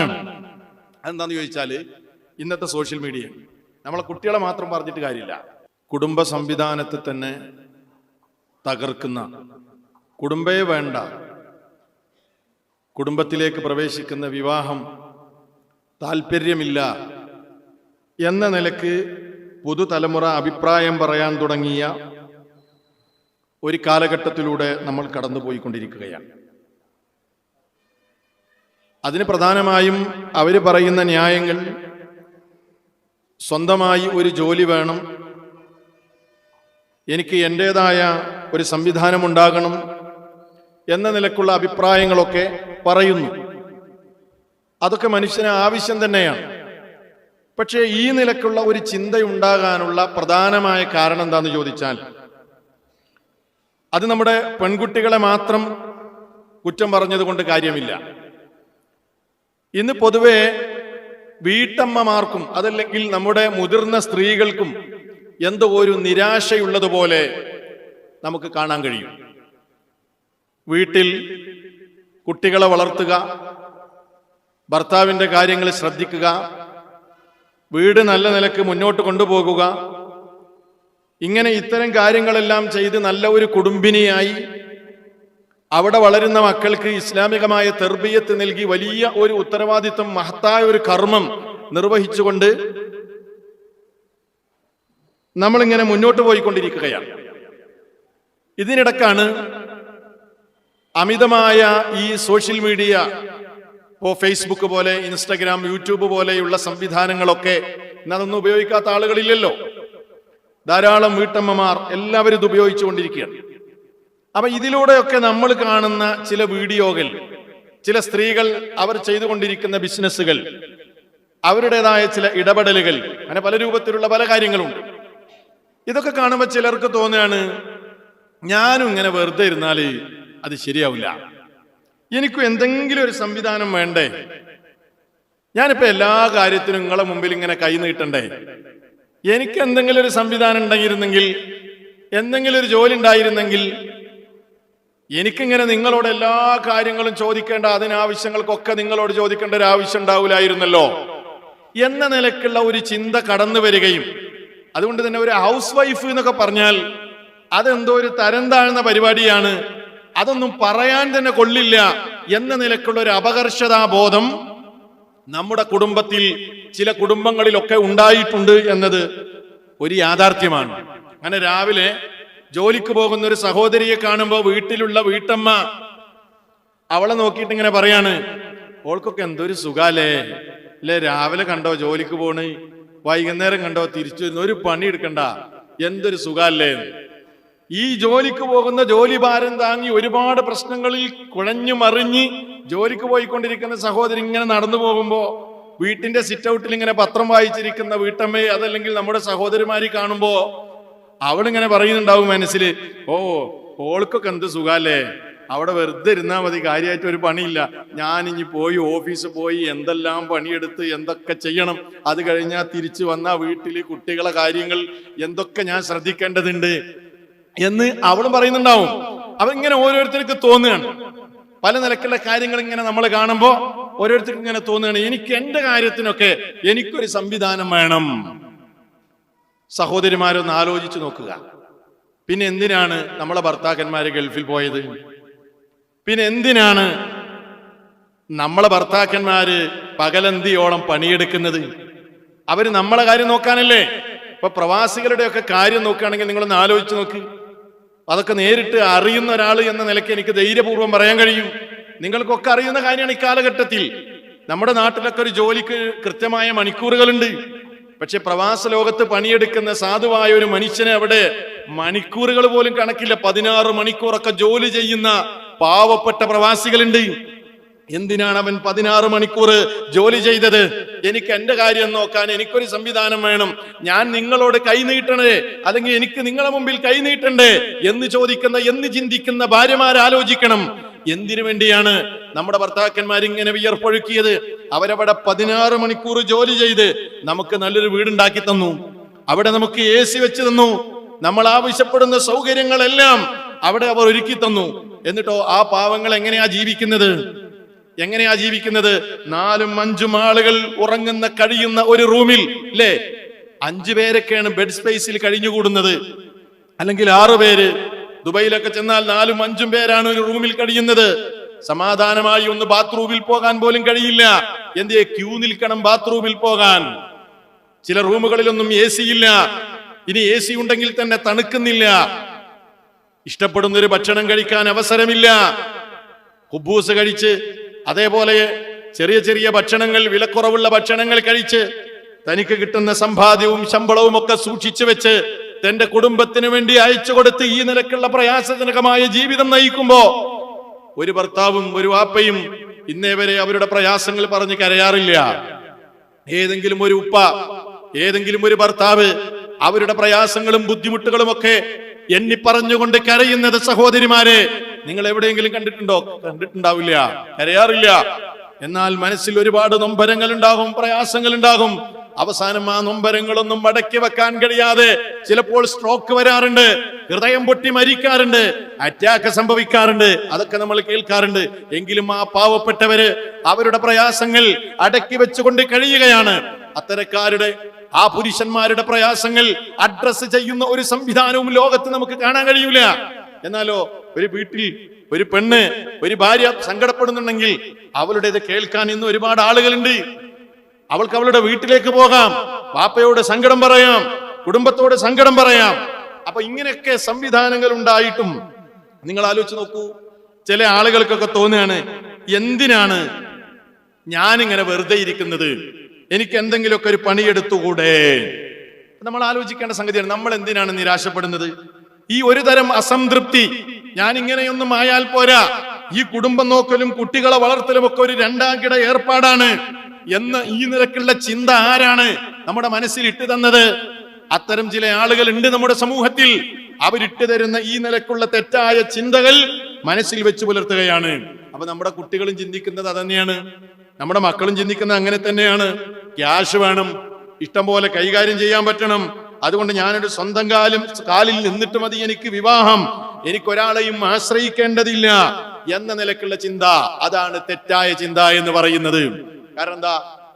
ഒരു പെൺകുട്ടിക്ക് ഒരു ജോലി ഉണ്ടാകുന്നത് തകരാറൊന്നുമില്ല, പക്ഷെ ഞാൻ ആരെയും ആശ്രയിക്കൂല എന്ന് പറയുന്നത് തെറ്റാണ്. വിവാഹം എന്ന് പറയുന്നത് തന്നെ എന്താണ്? പരസ്പര ആശ്രയമാണ്. ഭാര്യ ഭർത്താവിനെ ആശ്രയിക്കണം, ഭർത്താവ് ഭാര്യയെ ആശ്രയിക്കണം. അങ്ങനെ അവർ പരസ്പരം ആശ്രയിച്ചും സഹായിച്ചും ഡിപ്പെൻഡ് ചെയ്തും ജീവിക്കേണ്ട സംവിധാനത്തിനാണ് കുടുംബജീവിതം, വിവാഹം എന്ന് പറയുന്നത്. ഞാൻ സ്വതന്ത്രനാണ്, എനിക്ക് ഒരാളെയും ആശ്രയിക്കാൻ പറ്റൂല എന്ന് പറയുന്ന ആള് പിന്നെന്തിനാ വിവാഹം? പിന്നെ വിവാഹം വേണോ? പിന്നെ വിവാഹത്തിന്റെ ആവശ്യമില്ല. അപ്പൊ രണ്ട് നദികൾ ഒന്നിച്ചൊഴുകുമ്പോൾ കാണുന്ന മനോഹാരിതയാണ് വിവാഹം എന്ന് പറയുന്നത്. മനുഷ്യനൊക്കെ അങ്ങനെയാണ്. നമുക്ക് പൂർണ്ണ സ്വാതന്ത്ര്യമില്ല, അത് നമ്മൾ മനസ്സിലാക്കണം. എനിക്ക് എല്ലാ നിലക്കും ഞാൻ ഒരാളെയും ആശ്രയിക്കാതെ പൂർണ്ണമായ സ്വതന്ത്രനാകണം, ഞാൻ ഇഷ്ടപ്പെടുന്ന നിലക്ക് കൈകാര്യം ചെയ്യണം, ഞാൻ അധ്വാനിച്ചത് എനിക്കിഷ്ടമുള്ള പോലെ ഞാൻ കൈകാര്യം ചെയ്യുകയുള്ളൂ എന്നൊന്നും ചിന്തിക്കാൻ നമുക്ക് പറ്റൂല. കാരണം മനുഷ്യരെ സംബന്ധിച്ചിടത്തോളം അവർക്ക് എന്തുണ്ട്? ബന്ധങ്ങളുണ്ട്. ആ ബന്ധങ്ങളിൽ എപ്പോഴും കെട്ടുപിണഞ്ഞ് കിടക്കുന്നവരാണ് മനുഷ്യരായ നാം എന്ന് നമ്മൾ മനസ്സിലാക്കേണ്ടതുണ്ട്. അതുകൊണ്ട് എന്ത് ചെയ്യണമെന്നറിയോ? നമ്മുടെ കുട്ടികൾക്കൊക്കെ മഹല്ല് സംവിധാനമൊക്കെ ഇതിൽ കാര്യമായ നിലക്ക് ഇടപെടണം. വിവാഹം കഴിക്കാൻ പോകുന്ന വിദ്യാർത്ഥികൾക്ക്, അതല്ലെങ്കിൽ യുവാക്കൾക്ക്, യുവതികൾക്ക് എല്ലാം കൃത്യമായ നിലക്ക് ഇസ്ലാമികമായ കാഴ്ചപ്പാടിൽ എന്താണ് വിവാഹം, ഭാര്യ ആരാണ്, ഭർത്താവ് ആരാണ്, അവരുടെ ഉത്തരവാദിത്വം എന്താണ് എന്ന നിലക്കുള്ള കൃത്യമായ അവബോധം നൽകേണ്ടതുണ്ട്. കാരണം വളർന്നു വരുന്ന യുവതലമുറക്ക് അവർക്ക് കിട്ടുന്ന പല നിലക്കുള്ള മെസ്സേജുകളും ഇസ്ലാമിന് പുറത്ത് സൃഷ്ടിക്കപ്പെടുന്ന ആഖ്യാനങ്ങളാണ് എന്ന് നമ്മൾ മനസ്സിലാക്കേണ്ടതുണ്ട്. അപ്പൊ ഇത് ട്രീറ്റ് ചെയ്യപ്പെടേണ്ട ഒരു പ്രധാനപ്പെട്ട കാര്യമാണ്. ഇനി നോക്കൂ നിങ്ങൾ, അതിൽ മനസ്സിലാക്കേണ്ട മറ്റൊരു പ്രധാനപ്പെട്ട പ്രശ്നം എന്താണെന്ന് ചോദിച്ചാൽ റെസ്പോൺസിബിലിറ്റിയാണ്. അതായത് വിവാഹം എന്ന് പറഞ്ഞാൽ അതൊക്കെ വലിയ ഉത്തരവാദിത്വത്തിന്റെ പ്രശ്നമാണ്. എനിക്ക് ഉത്തരവാദിത്വമൊന്നും ഏറ്റെടുക്കാൻ ഞാൻ തയ്യാറില്ല എന്ന് പറഞ്ഞാൽ വലിയ വലിയ പ്രയാസങ്ങളൊന്നും, എനിക്ക് എന്റെ കാര്യങ്ങൾ നോക്കി പോകണം, വലിയ ഉത്തരവാദിത്തങ്ങൾക്കൊന്നും എനിക്ക് താല്പര്യമില്ല. റെസ്പോൺസിബിലിറ്റി ഇല്ലാത്ത ഒരു ജനത വളർന്നു വരുന്നു എന്നത് വലിയ അപകടമാണ്. ഇതെങ്ങനെ ഉണ്ടായതെന്നറിയോ? ഇന്നിപ്പോ നമ്മൾ യുവതലമുറയെ നോക്കുകയാണെങ്കിൽ പഴയപ്പതിൽ ഒരു 35-40 വയസ്സിനും മുകളിലുള്ള ആളുകൾ, അവരുടെയൊക്കെ ആ ജനറേഷനിൽ ഉണ്ടായിരുന്ന ചില സംസ്കാരങ്ങളുണ്ട്. അതിൽ നിന്ന് മാറി ചിന്തിച്ചുകൊണ്ടിരിക്കുകയാണ് യുവതലമുറ. ഇന്ന് വളർന്നു വരുന്ന യുവതലമുറ അവരുടെ ആസ്വാദനങ്ങളിൽ തന്നെ വ്യത്യാസമുണ്ട് എന്നുള്ളതാണ്. എൻജോയ് ചെയ്യുന്ന കാര്യത്തിൽ തന്നെ, ഒരു കാര്യം ആസ്വദിക്കുന്ന വിഷയത്തിൽ തന്നെ ഒന്നിച്ച് ആസ്വദിക്കാൻ ആർക്കും താല്പര്യമില്ല. ഒന്നിച്ച് കൂട്ടമായി എൻജോയ് ചെയ്യാൻ തന്നെ താല്പര്യമില്ല. അപ്പൊ നിങ്ങൾ കണ്ടിട്ടില്ലേ, യൂട്യൂബും ഇൻസ്റ്റാഗ്രാമും ഒക്കെ കാണുന്ന ആളുകൾക്കറിയാം, ചില ആളുകൾ ട്രിപ്പ് പോകും.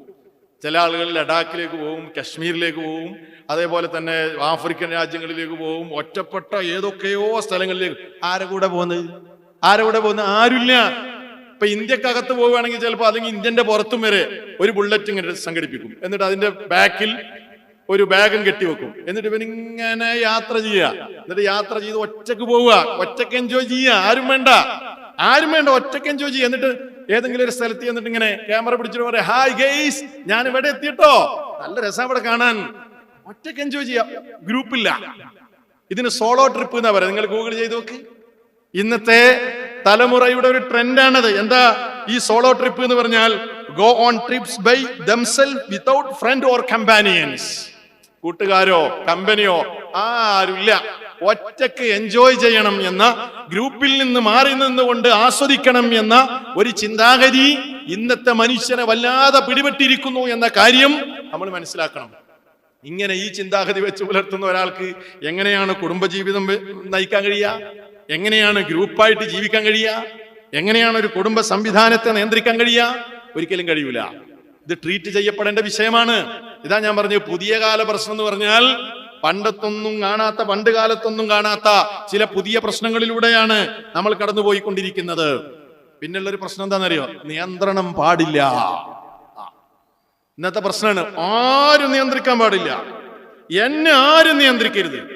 അധ്യാപകൻ ഇങ്ങനെ നോക്കിയിട്ട് പറയണേ, എന്നെ നിയന്ത്രിക്കരുത് കേട്ടോ, എന്നെ നിയന്ത്രിച്ചാ പുറത്തിറങ്ങിയാ ഞാൻ തീർത്ത് കളയുന്നാ പറഞ്ഞത്.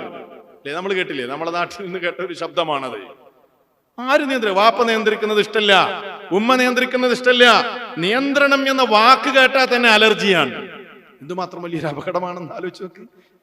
ഞാനും എന്റെ വാപ്പിയും തമ്മിലുള്ള റിലേഷൻഷിപ്പ് അത്ര സുഖല്ല. എന്തേ? ഞങ്ങൾ തമ്മിലൊരു ടോക്സിക് റിലേഷൻഷിപ്പാണ്.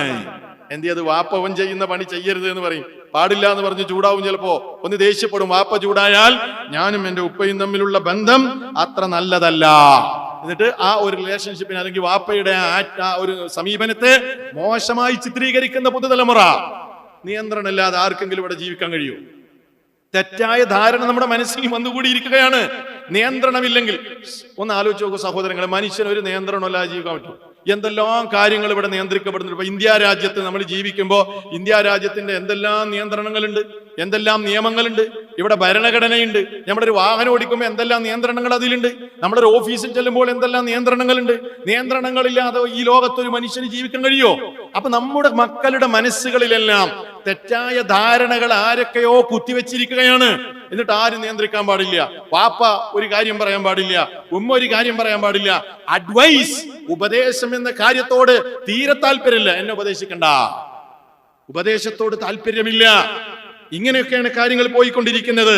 അപ്പൊ ഞാൻ ഈ വിഷയങ്ങൾ ഇങ്ങനെ പഠിച്ചപ്പോ, ഇന്നത്തെ സമൂഹം അനുഭവിക്കുന്ന, കുടുംബങ്ങൾ അനുഭവിക്കുന്ന പ്രശ്നങ്ങൾ ഇങ്ങനെ പഠിച്ചപ്പോ, എനിക്ക് ഗൂഗിൾ ചെയ്ത് നോക്കിയപ്പോ 2018 നടന്ന ഒരു പഠനം മനസ്സിലാക്കാൻ കഴിഞ്ഞു. ആ പഠനത്തിന്റെ പേരെന്താണെന്നറിയോ? ഗാമോഫോബിയ. നിങ്ങൾ കേട്ടിക്കണോ? അത് വേറൊരു പ്രശ്നമാണ്. എന്താ ഗാമോഫോബിയ? ഫോബിയ എന്ന് പറഞ്ഞാൽ ഞങ്ങൾക്കൊക്കെ അറിയാം, പേടി എന്നാണ്. പേടി. ഇസ്ലാമോഫോബിയ നമ്മൾ കേൾക്കാറുണ്ട്. ഗാമോഫോബിയ, ഗാമോ എന്ന പദം ഗ്രീക്ക് പദമാണ്. ഗ്രീക്ക് പദമാണ്. ഗാമോ എന്ന പദത്തിന്റെ അർത്ഥം വിവാഹം എന്നാണ്. വിവാഹപ്പേടി, അതായത് ഫിയർ ഓഫ് കമ്മിറ്റ്മെന്റ്. വിവാഹം എന്ന് പറഞ്ഞാല് മുമ്പ് പറഞ്ഞ പ്രശ്നം എന്താ വെച്ചാൽ വിവാഹം തന്നെ വേണ്ട എന്നാണ്. ഇതല്ല, വിവാഹം കഴിക്കുന്നത് പേടി. യുവതലമുറക്ക് വിവാഹം കഴിക്കുന്നതിന് പേടി. അതിന് എന്തൊക്കെയാണെന്നറിയോ? പ്രധാനപ്പെട്ട കാരണങ്ങൾ പറയുന്നത് ശരിക്കും നമ്മൾ ട്രീറ്റ് ചെയ്യേണ്ട വിഷയമാണ്. അതിൽ പ്രധാനപ്പെട്ട കാരണം എന്ന് പറയുന്നത് പ്രണയമാണ്.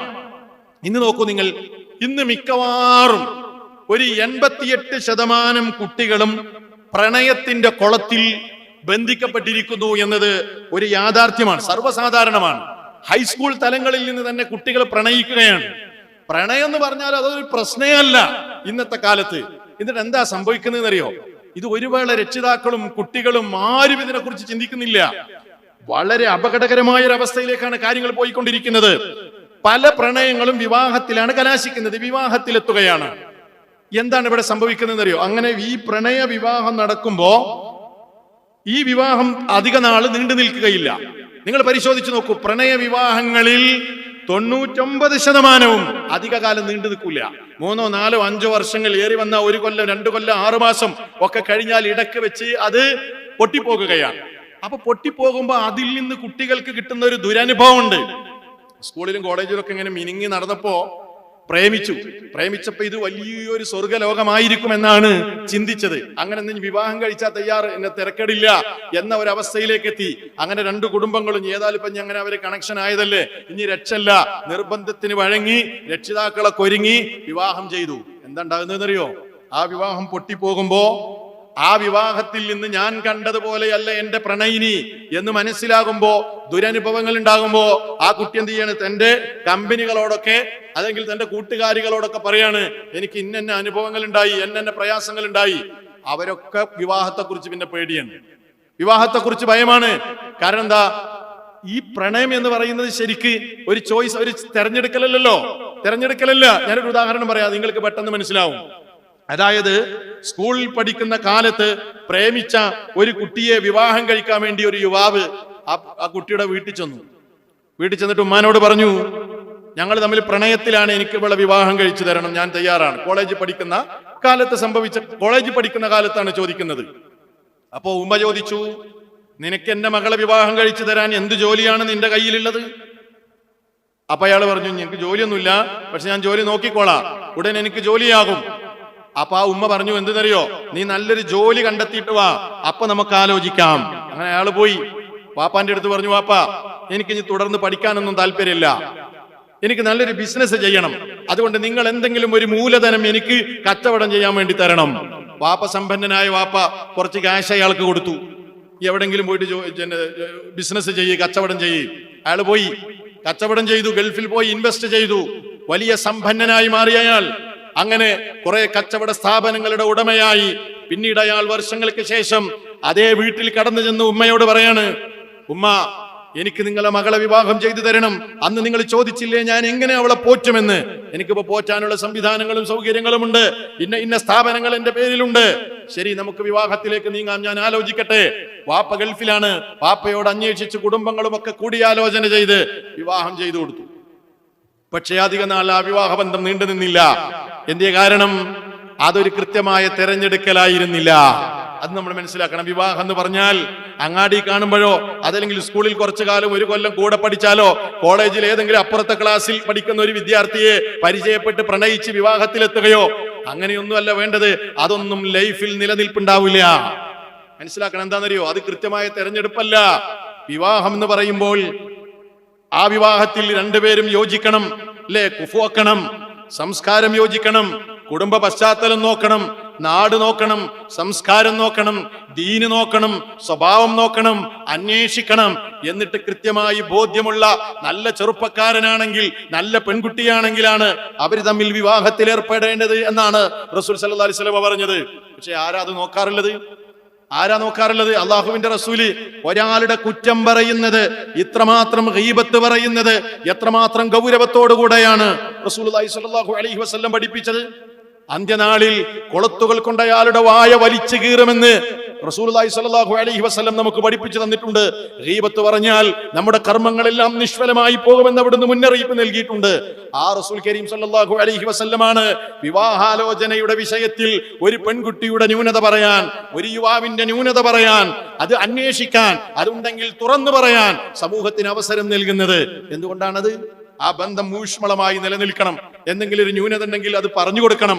നിങ്ങൾ ആ ബന്ധത്തിലേക്ക് പോകരുത്, പാരവെക്കാനല്ല, സത്യസന്ധമായ നിലയ്ക്ക്. അതൊന്നും ഇവിടെ നടക്കുന്നില്ല. ഇവിടെ ഒരു അന്വേഷണമില്ല. വിവാഹം കഴിക്കുന്ന സ്ത്രീ പുരുഷന്മാർ പരസ്പരം കാണാൻ ഇസ്ലാം അനുവാദം കൊടുത്തു. എന്തിനാണത്? ആ ബന്ധം നിലനിൽക്കാനാണ്. ഇതൊന്നും നടക്കാതെ പ്രേമം എന്ന് പറഞ്ഞ്, പ്രണയം എന്ന് പറഞ്ഞ് അത് പാടില്ല, അത് തെറ്റാണെന്ന് പറഞ്ഞാൽ അതിനെതിരെ കുതിര കയറാൻ വേണ്ടി മീഡിയകളും അതേപോലെ തന്നെ വളർന്നു വരുന്ന യുവതലമുറയും ഒക്കെ ഒരുങ്ങുമ്പോ എന്താ ഉണ്ടാകുന്നതെന്നറിയോ? പ്രണയത്തിലൂടെ വിവാഹത്തിൽ എത്തിപ്പെട്ട. കഴിഞ്ഞ ദിവസം ഞാൻ ഒരു ഇന്റർവ്യൂ കൊണ്ട്, ഒരു പെൺകുട്ടിയുടെ ഇന്റർവ്യൂ, ഒരു ചാനലിൽ കൊടുക്കുന്ന ഇന്റർവ്യൂ ആണ്. എന്നിട്ട് അവള് പറയാണ്, ഞാൻ ഡിവോഴ്സായി. എന്നിട്ട് അവള് പറയുന്ന കാര്യം എന്താ അറിയോ? എന്റെ ഫ്രണ്ട്സ് ഒക്കെ ഡിവോഴ്സികളാണ്, എന്റെ കൂട്ടുകാരികളൊക്കെ ഡിവോഴ്സുകളാണ്. എന്തേ കാരണം? അവരൊക്കെ പ്രണയത്തിലൂടെ, പ്രണയ വിവാഹമായിരുന്നു. അത് ആ കണ്ടതുപോലെയല്ല. കുറച്ചുനാള് ജീവിച്ചപ്പോഴാണ് യുവാവിന്റെ, അതല്ലെങ്കിൽ വിവാഹം കഴിച്ച ചെക്കന്റെ സ്വഭാവം ബോധ്യപ്പെടുന്നത്. അവൻ കഞ്ചാവിന് അടിമയാണ്, ലഹരിക്കടിമയാണ്, MDMA ഉപയോഗിക്കുന്നയാളാണ്. അവന്റെ കൂടെ ജീവിക്കാൻ, പൊറുപ്പിക്കാൻ കഴിയില്ല. വേറൊരു പെൺകുട്ടി പറയുന്നത്, പ്രണയത്തിലൂടെ വിവാഹം കഴിച്ചിട്ട് എന്നെ അവന്റെ കൂട്ടുകാരന്മാർക്ക് കാഴ്ചവെച്ച അവിടെ നിന്ന് ചാടി ഓടി രക്ഷപ്പെട്ട് വന്ന് മീഡിയക്ക് മുമ്പിൽ വന്ന് തന്റേതായ ദയനീയത വിളിച്ചു പറയുന്നത് നമ്മൾ കാണുകയാണ്. ഇങ്ങനെ എത്ര വിവാഹമോചനങ്ങളാണ് നമ്മുടെ ഉമ്മത്തിൽ, നമ്മുടെ സൊസൈറ്റിയിൽ നമ്മൾ കാണുന്നത്. എങ്ങനെയാണ് ഈ വിവാഹപ്പേടി വന്നത്? എങ്ങനെയാണ് ഈ ഗാമോഫോബിയ വന്നത്? ഇങ്ങനെയുള്ള ദുരനുഭവങ്ങൾ രണ്ടാമതൊരു കാരണം കൊണ്ട് വിവാഹ പേടിക്ക്. അതെന്താണെന്നറിയോ? ഇപ്പോഴും മാറാൻ തയ്യാറാകാത്ത നമ്മുടെ വീടുകളിലെ അമ്മായിമ്മമാർ. സ്ത്രീകൾ എന്നോട് ക്ഷമിക്കണം, എല്ലാരും അങ്ങനെയാണ് നല്ല പറയുന്നത്. പക്ഷേ മാറാൻ തയ്യാറില്ലാത്ത, പരമ്പരാഗതമായി ഞാനൊരു അമ്മായിമ്മയാണെന്ന് പറഞ്ഞ് ആ ഗർവ് നടിക്കുന്ന, പഴയ കാലത്ത് നിന്ന് ചെറിയ മാറ്റങ്ങളൊക്കെ ഉണ്ടായിട്ടുണ്ടെങ്കിലും ഇപ്പോഴും നമ്മുടെ കുടുംബാന്തരീക്ഷങ്ങളിൽ ചില അമ്മായിമ്മ റോൾ അനുഭവിക്കുന്ന, അഭിനയിക്കുന്ന സ്ത്രീകളെ നമുക്ക് കാണാൻ കഴിയും. നല്ല ഉമ്മയായിരിക്കും, നല്ല ഉമ്മ.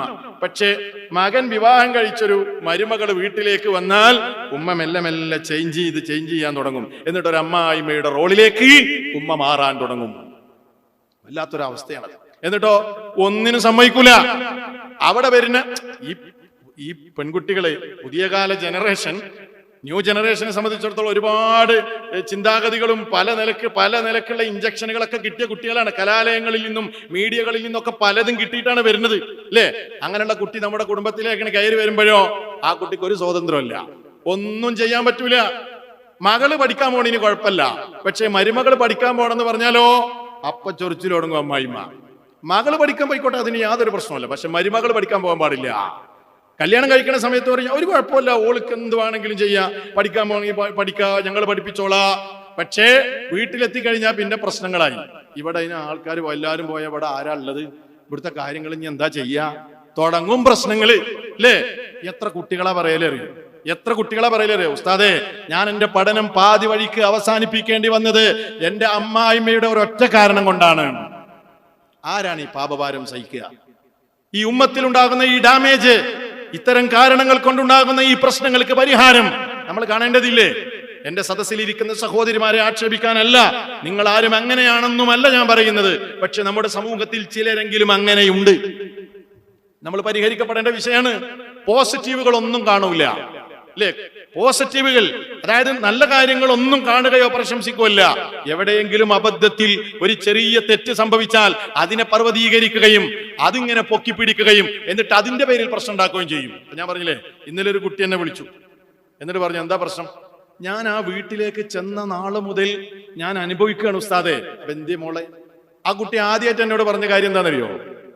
ഞാന് വിവാഹം കഴിഞ്ഞ് ഭർത്താവിന്റെ വീട്ടിലെത്തി. അപ്പൊ ഞാൻ വിചാരിച്ചത് എന്താ, എൻ്റെ ഭർത്താവിൻ്റെ ഉമ്മയെയും എൻ്റെ ഭർത്താവിൻ്റെ വാപ്പയെയും അവിടുത്തെ സഹോദരങ്ങളെ ഒക്കെ കൂട്ടുപിടിച്ച് എല്ലാവരോടും ഒരു നല്ല ഒരു കൈൻഡായ നിലയ്ക്ക് എല്ലാവരോടും പെരുമാറി നല്ല നിലയ്ക്ക് അവിടെ ജീവിക്കണം എന്നാണ് ഞാൻ ആഗ്രഹിച്ചത്. അതുകൊണ്ട് ഞാൻ എന്ത് ചെയ്തു, ആദ്യത്തെ ദിവസം തന്നെ വീടിന്റെ മുകളിൽ ടെറസിൽ അവിടെ ആ വീട്ടിലെ മുഴുവൻ അംഗങ്ങളുടെയും ഡ്രസ്സ് അലക്കിയിട്ടത് ഞാൻ കണ്ടു. അപ്പൊ ഞാൻ എന്ത് ചെയ്തു എന്നറിയോ? എന്റെയും ഭർത്താവിന്റെയും ഡ്രസ്സ് അവിടെ അലക്കിയിട്ടിട്ടുണ്ട്, അത് മാത്രം എടുത്തുകൊണ്ട് വന്നാൽ ഇനി അമ്മായിമ്മയും വീട്ടിലുള്ള ആളുകളും തെറ്റിദ്ധരിക്കേണ്ട, ഞങ്ങളെ കാര്യം മാത്രം നോക്കിയെന്ന്. അതുകൊണ്ട് ഞാൻ അവിടെ കിടന്ന് മുഴുവൻ ഡ്രസ്സും പെറുക്കിക്കൊണ്ടുവന്ന് ഞാൻ എൻ്റെ ഉമ്മയുടെ അടുക്കൽ കൊടുത്തു. ആ സമയത്ത് എൻ്റെ ഉമ്മ എന്നോടൊരു കയർക്കലാണ്. കുട്ടി പറയാണ്, ആരോട് ചോദിച്ചിട്ടാ ഇത് നീ കൊണ്ടുവന്നത്? ഇതൊന്നും ഉണങ്ങിയിട്ടില്ലല്ലോ, ഉണങ്ങാതെ കൊണ്ടുവരാൻ ആരാ നിന്നോട് പറഞ്ഞത്? ഇവിടെ എന്ത് ചെയ്യുകയാണെങ്കിലും ഈ മനസ്സിലാക്കണം, നമ്മൾ പറയാതെ നമ്മളോട് ചോദിക്കാതെ ഒരു പണി ഇവിടെ എടുക്കരുത് എന്നാ കുട്ടിയോട് പറഞ്ഞു. അതോടുകൂടെ ആകെ മാറി മറിഞ്ഞു. ആദ്യത്തെ അനുഭവമാണിത്. ആയിക്കോട്ടെ, ഉണങ്ങാത്ത ഡ്രസ്സാവാം, അതിന് പറയാനൊരു ശൈലിയില്ലേ സഹോദരിമാരെ, പറയാനൊരു രീതിയില്ലേ, ഇല്ലേ? അപ്പൊ അവിടെയൊക്കെ ഉണ്ടാകുന്ന സംഭാഷണ പിഴവുകൾ, അവിടെയൊക്കെ ഉണ്ടാകുന്ന നമ്മുടേതായ ഇടപഴക്കം, ഇത് വലിയ പ്രശ്നങ്ങളിലേക്ക് നീങ്ങും. ഞാൻ ദീർഘിപ്പിച്ച് സംസാരിക്കില്ല, 10 മിനിറ്റ് കൊണ്ട് ഞാൻ അവസാനിപ്പിക്കും. പക്ഷേ കാര്യങ്ങളുടെ ഗൗരവം മനസ്സിലാക്കണം. അതേപോലെ തിരിച്ചും സംഭവിക്കാറുണ്ട്. ഇപ്പോ വീടുകളിലേക്ക് കയറി ചെല്ലുന്ന മരുമക്കൾ, അവർക്ക് ഏതാണെങ്കിലും അമ്മായിമ്മയേക്കാൾ വിവരമുള്ള ആളുകളായിരിക്കുമല്ലോ. ആ വിദ്യാഭ്യാസത്തിന്റെ പക്വത കാണിക്കാൻ പലർക്കും കഴിയാതെ പോവാറുണ്ട്. ഒന്ന് പക്വത കാണിച്ചാൽ മതി. പ്രായമായ ആളുകളുടെ പെരുമാറ്റങ്ങളിൽ ഒന്ന് പക്വമായി ഇടപെട്ട് അവരെന്തെങ്കിലുമൊക്കെ പറയുമ്പോൾ അത് മൈൻഡ് ചെയ്യാതെ അതിനെ നല്ല നിലക്ക് കൈകാര്യം ചെയ്ത് നല്ല പെരുമാറ്റം കൊണ്ട് നല്ല പെരുമാറ്റം തിരിച്ചു കൊടുക്കാൻ കഴിഞ്ഞാൽ ചിലപ്പോൾ അവിടെ നന്നായി മാറാനും സാധ്യതയുണ്ട്. പക്ഷെ ആ സാധ്യതകളെയും പലരും തള്ളിക്കളയാണ് ചെയ്യാറുള്ളത്. ഇത് പറയുമ്പോഴാണ് ഒരു കഥ എനിക്ക് ഓർമ്മ വരുന്നത്. ഒരു മരുമകള്, ഏതോ ഒരു നാട്ടിലെ മരുമകള് അമ്മായിമ്മയെ കൊണ്ട് സഹിക്കാൻ പറ്റാതെ ഇടങ്ങേറായി. അവസാനം അവൾ ചിന്തിച്ചു, എനിക്ക് വീട്ടിൽ എൻ്റെ ഭർത്താവാണെങ്കിൽ നല്ല ഭർത്താവും, പക്ഷെ അമ്മായിമ്മ സ്വൈരം തരുന്നില്ല, ഞാൻ ഇനി എന്താ ചെയ്യാ? അങ്ങനെ അവൾ ആലോചിച്ച് കുറേ ദിവസം ചിന്തിച്ചപ്പോൾ അവസാനം അവള് എത്തിയ തീരുമാനം എന്താന്ന് ചോദിച്ചാൽ, അമ്മായിമ്മയെ എങ്ങനെയെങ്കിലും കൊല്ലാം, അതല്ലാതെ ഇനി വേറൊരു വഴിയില്ല. അങ്ങനെ അവൾ ആലോചിച്ചു, എങ്ങനെ അമ്മായിമ്മയെ കൊല്ലും, എങ്ങനെ ഈ പദ്ധതി നടപ്പിലാക്കും. അവൾ ചിന്തിച്ച് ആലോചിച്ച് അവസാനം ഒരു ഡോക്ടറെ അടുത്ത് ചെന്നു. ഡോക്ടറെ അടുത്ത് ചെന്നിട്ട് പറഞ്ഞു, ഡോക്ടറെ, ഞാൻ ആകെ മാനസിക പ്രതിസന്ധിയിലാണ്. എന്റെ അമ്മായിമ്മയെ കൊണ്ട് എനിക്ക് സഹിക്കാൻ വയ്യ. അതുകൊണ്ട് എന്റെ അമ്മായിമ്മയെ പടിപടിയായി കൊല്ലുന്ന ഒരു മരുന്ന് നിങ്ങൾ എനിക്ക് തരണം. ഒറ്റയടിക്ക് എന്റെ അമ്മായിമ്മയെ കൊന്നാൽ ഞാൻ പ്രതിയാവും, എല്ലാവരും എന്നെ പിടിച്ച് ശിക്ഷിക്കും, ഞാൻ കൊലയാളിയായി മാറും. അതുകൊണ്ട് വർഷങ്ങൾ കഴിയുമ്പോഴേക്ക് എന്റെ അമ്മായിമ്മ ഈ പദ്ധതി നടപ്പാക്കി കഴിഞ്ഞാൽ വർഷങ്ങൾ കഴിയുമ്പോഴേക്ക് ഒരു നാൾ ഇത് പൂർത്തീകരിക്കുമ്പോ, ഈ മരുന്ന് കഴിച്ച് പൂർത്തീകരിക്കുമ്പോ എന്റെ അമ്മായിമ്മ മരിക്കണം. ഞാൻ നിനക്കൊരു പച്ച മരുന്ന് തരാം. ഈ പച്ച മരുന്ന് ഒരു വിഷമാണ്. ഇത് നീ കൊണ്ടുപോയി അമ്മായിമ്മക്ക് ദിവസവും കുറച്ച് ഇങ്ങനെ കൊടുത്താൽ ഒരു പ്രത്യേക കാലം കഴിയുമ്പോഴേക്ക് അമ്മായിമ്മാന്റെ കഥ കഴിയും.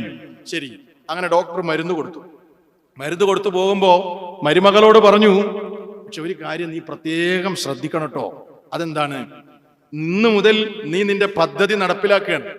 അതുകൊണ്ട് തന്നെ ഒരു കാരണവശാലും നിന്നെ ഒരാൾക്കും സംശയം ഉണ്ടാവാൻ പാടില്ല. അതുകൊണ്ട് ഇന്നലകളിൽ നിന്റെ അമ്മായിമ്മയോട് നീ എങ്ങനെയാണോ പെരുമാറിയിരുന്നത് അതിനേക്കാൾ ഏറ്റവും നല്ല രൂപത്തിലെ ഇന്നു മുതൽ നിന്റെ അമ്മായിമ്മയോട് നീ പെരുമാറാൻ പാടുള്ളൂ, ഇടപഴകാൻ പാടുള്ളൂ. ഒരാൾക്കൊരു സംശയം ഉണ്ടാകാൻ പാടില്ല. അവളിങ്ങനെ കേട്ടിട്ട് തലയാട്ടി. ശരി, അത് ഞാൻ ഏറ്റു. അങ്ങനെ അവള് വീട്ടിൽ ചെന്നു, അവളുടെ പദ്ധതി നടപ്പാക്കാൻ തുടങ്ങി. അവള് ഇന്നലകളിൽ എങ്ങനെ പെരുമാറിയോ അതിനേക്കാൾ ഉമ്മാനെ സ്നേഹിക്കാനും ഉമ്മാക്ക് എല്ലാം ചെയ്തു കൊടുക്കാനും ദിവസവും ഉമ്മാക്ക് മരുന്ന് കൊടുത്തു. വർഷങ്ങൾ കഴിഞ്ഞപ്പോ അമ്മായിമ്മയുടെ സ്വഭാവങ്ങളിൽ വലിയ മാറ്റങ്ങൾ ഉള്ളതായി അവൾക്ക് ഫീൽ ചെയ്യാൻ തുടങ്ങി. വലിയ മാറ്റങ്ങൾ ഉള്ളത് അവൾ ഇങ്ങനെ അനുഭവിക്കുകയാണ്. എന്റെ സ്വന്തം ഉമ്മയേക്കാൾ എന്റെ അമ്മായിമ്മ എന്നെ സ്നേഹിക്കുന്നുണ്ട് എന്ന് അവൾക്ക് തോന്നുകയാണ്. അങ്ങനെ അവൾക്ക് മനസ്സിലായി, എന്റെ അമ്മായിമ്മ എന്നെ വല്ലാതെ സ്നേഹിക്കുന്നുണ്ടല്ലോ. ഞാൻ ഈ മരുന്ന് കൊടുക്കാൻ തുടങ്ങിയത് മുതലാണല്ലോ എന്നെ ഇങ്ങനെ സ്നേഹിച്ചു തുടങ്ങിയത്. ഒരു നാൾ രാത്രി ഉറങ്ങാതെ അവൾ ആലോചിച്ചു, ദുഃഖിച്ചിരുന്നു. ഞാൻ എന്ത് പണിയാണ് ചെയ്യുന്നത്? ഇത്രയും എന്നെ സ്നേഹിക്കുന്ന ഈ അമ്മായിമ്മയെ കൊല്ലാനാണല്ലോ ഞാൻ ഈ മരുന്ന് കൊടുത്തുകൊണ്ടിരിക്കുന്നത്. ഞാൻ എന്തൊരു അപരാധമാണ് ചെയ്തുകൊണ്ടിരിക്കുന്നത്? വല്ലാത്തൊരു സങ്കടം. ഇനി ഞാൻ എന്തു ചെയ്യും? ധർമ്മസങ്കടത്തിലായി മരുമകൾ. നേരം പുലർന്നു. മരുന്ന് തന്ന ഡോക്ടറെ അടുത്തേക്ക് പോയി. എന്നിട്ട് ഡോക്ടറോട് പറഞ്ഞു, സാറേ, എനിക്ക് എന്റെ അമ്മായിമ്മയെ കൊല്ലണ്ട. എന്നെ ഇത്രത്തോളം സ്നേഹിക്കുന്ന ഒരു ഉമ്മയെ ഞാൻ എങ്ങനെ കൊല്ലാനാണ്? അതുകൊണ്ട് എന്നെ ഒന്ന് രക്ഷിക്കണേ. ഒരു നാൾ മരണത്തിന് കീഴടങ്ങുന്ന എന്റെ അമ്മായിമ്മയെ കാണാനുള്ള കെൽപ്പ്, മാനസികമായ കരുത്ത് എനിക്കില്ല. അതുകൊണ്ട് ഈ മരുന്നിന് പ്രതിവിധിയായി മറ്റേതെങ്കിലും ഒരു മരുന്നുണ്ടെങ്കിൽ നിങ്ങൾ അത് എനിക്ക് കുറിച്ചു തരണം. ഞാൻ ഇന്നു മുതൽ അത് കൊടുത്ത് ഞാൻ കൊടുത്ത വിഷത്തെ എങ്ങനെയെങ്കിലും എന്റെ ഉമ്മയുടെ ശരീരത്തിൽ നിന്ന് ഇറക്കാൻ അതുകൊണ്ട് എന്നെ സഹായിക്കണേ ഡോക്ടറെ.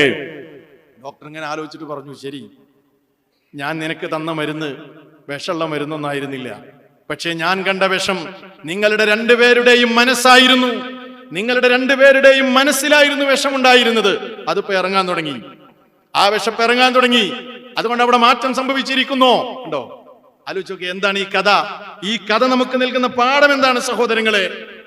പാഠത്രേ ഉള്ളൂ. എന്താണെന്നറിയോ? നമ്മൾ അങ്ങോട്ട് നല്ല നിലക്ക് പെരുമാറുമ്പോ, കൈകാര്യം ചെയ്യാൻ തുടങ്ങുമ്പോ മാറ്റങ്ങൾ ഉണ്ടാകും. അതും നമ്മൾ ശ്രദ്ധിക്കേണ്ടതുണ്ട്. കുടുംബങ്ങളിൽ എത്തിപ്പെട്ട മരുമക്കൾ ശ്രദ്ധിക്കേണ്ട കാര്യങ്ങളാണിത്.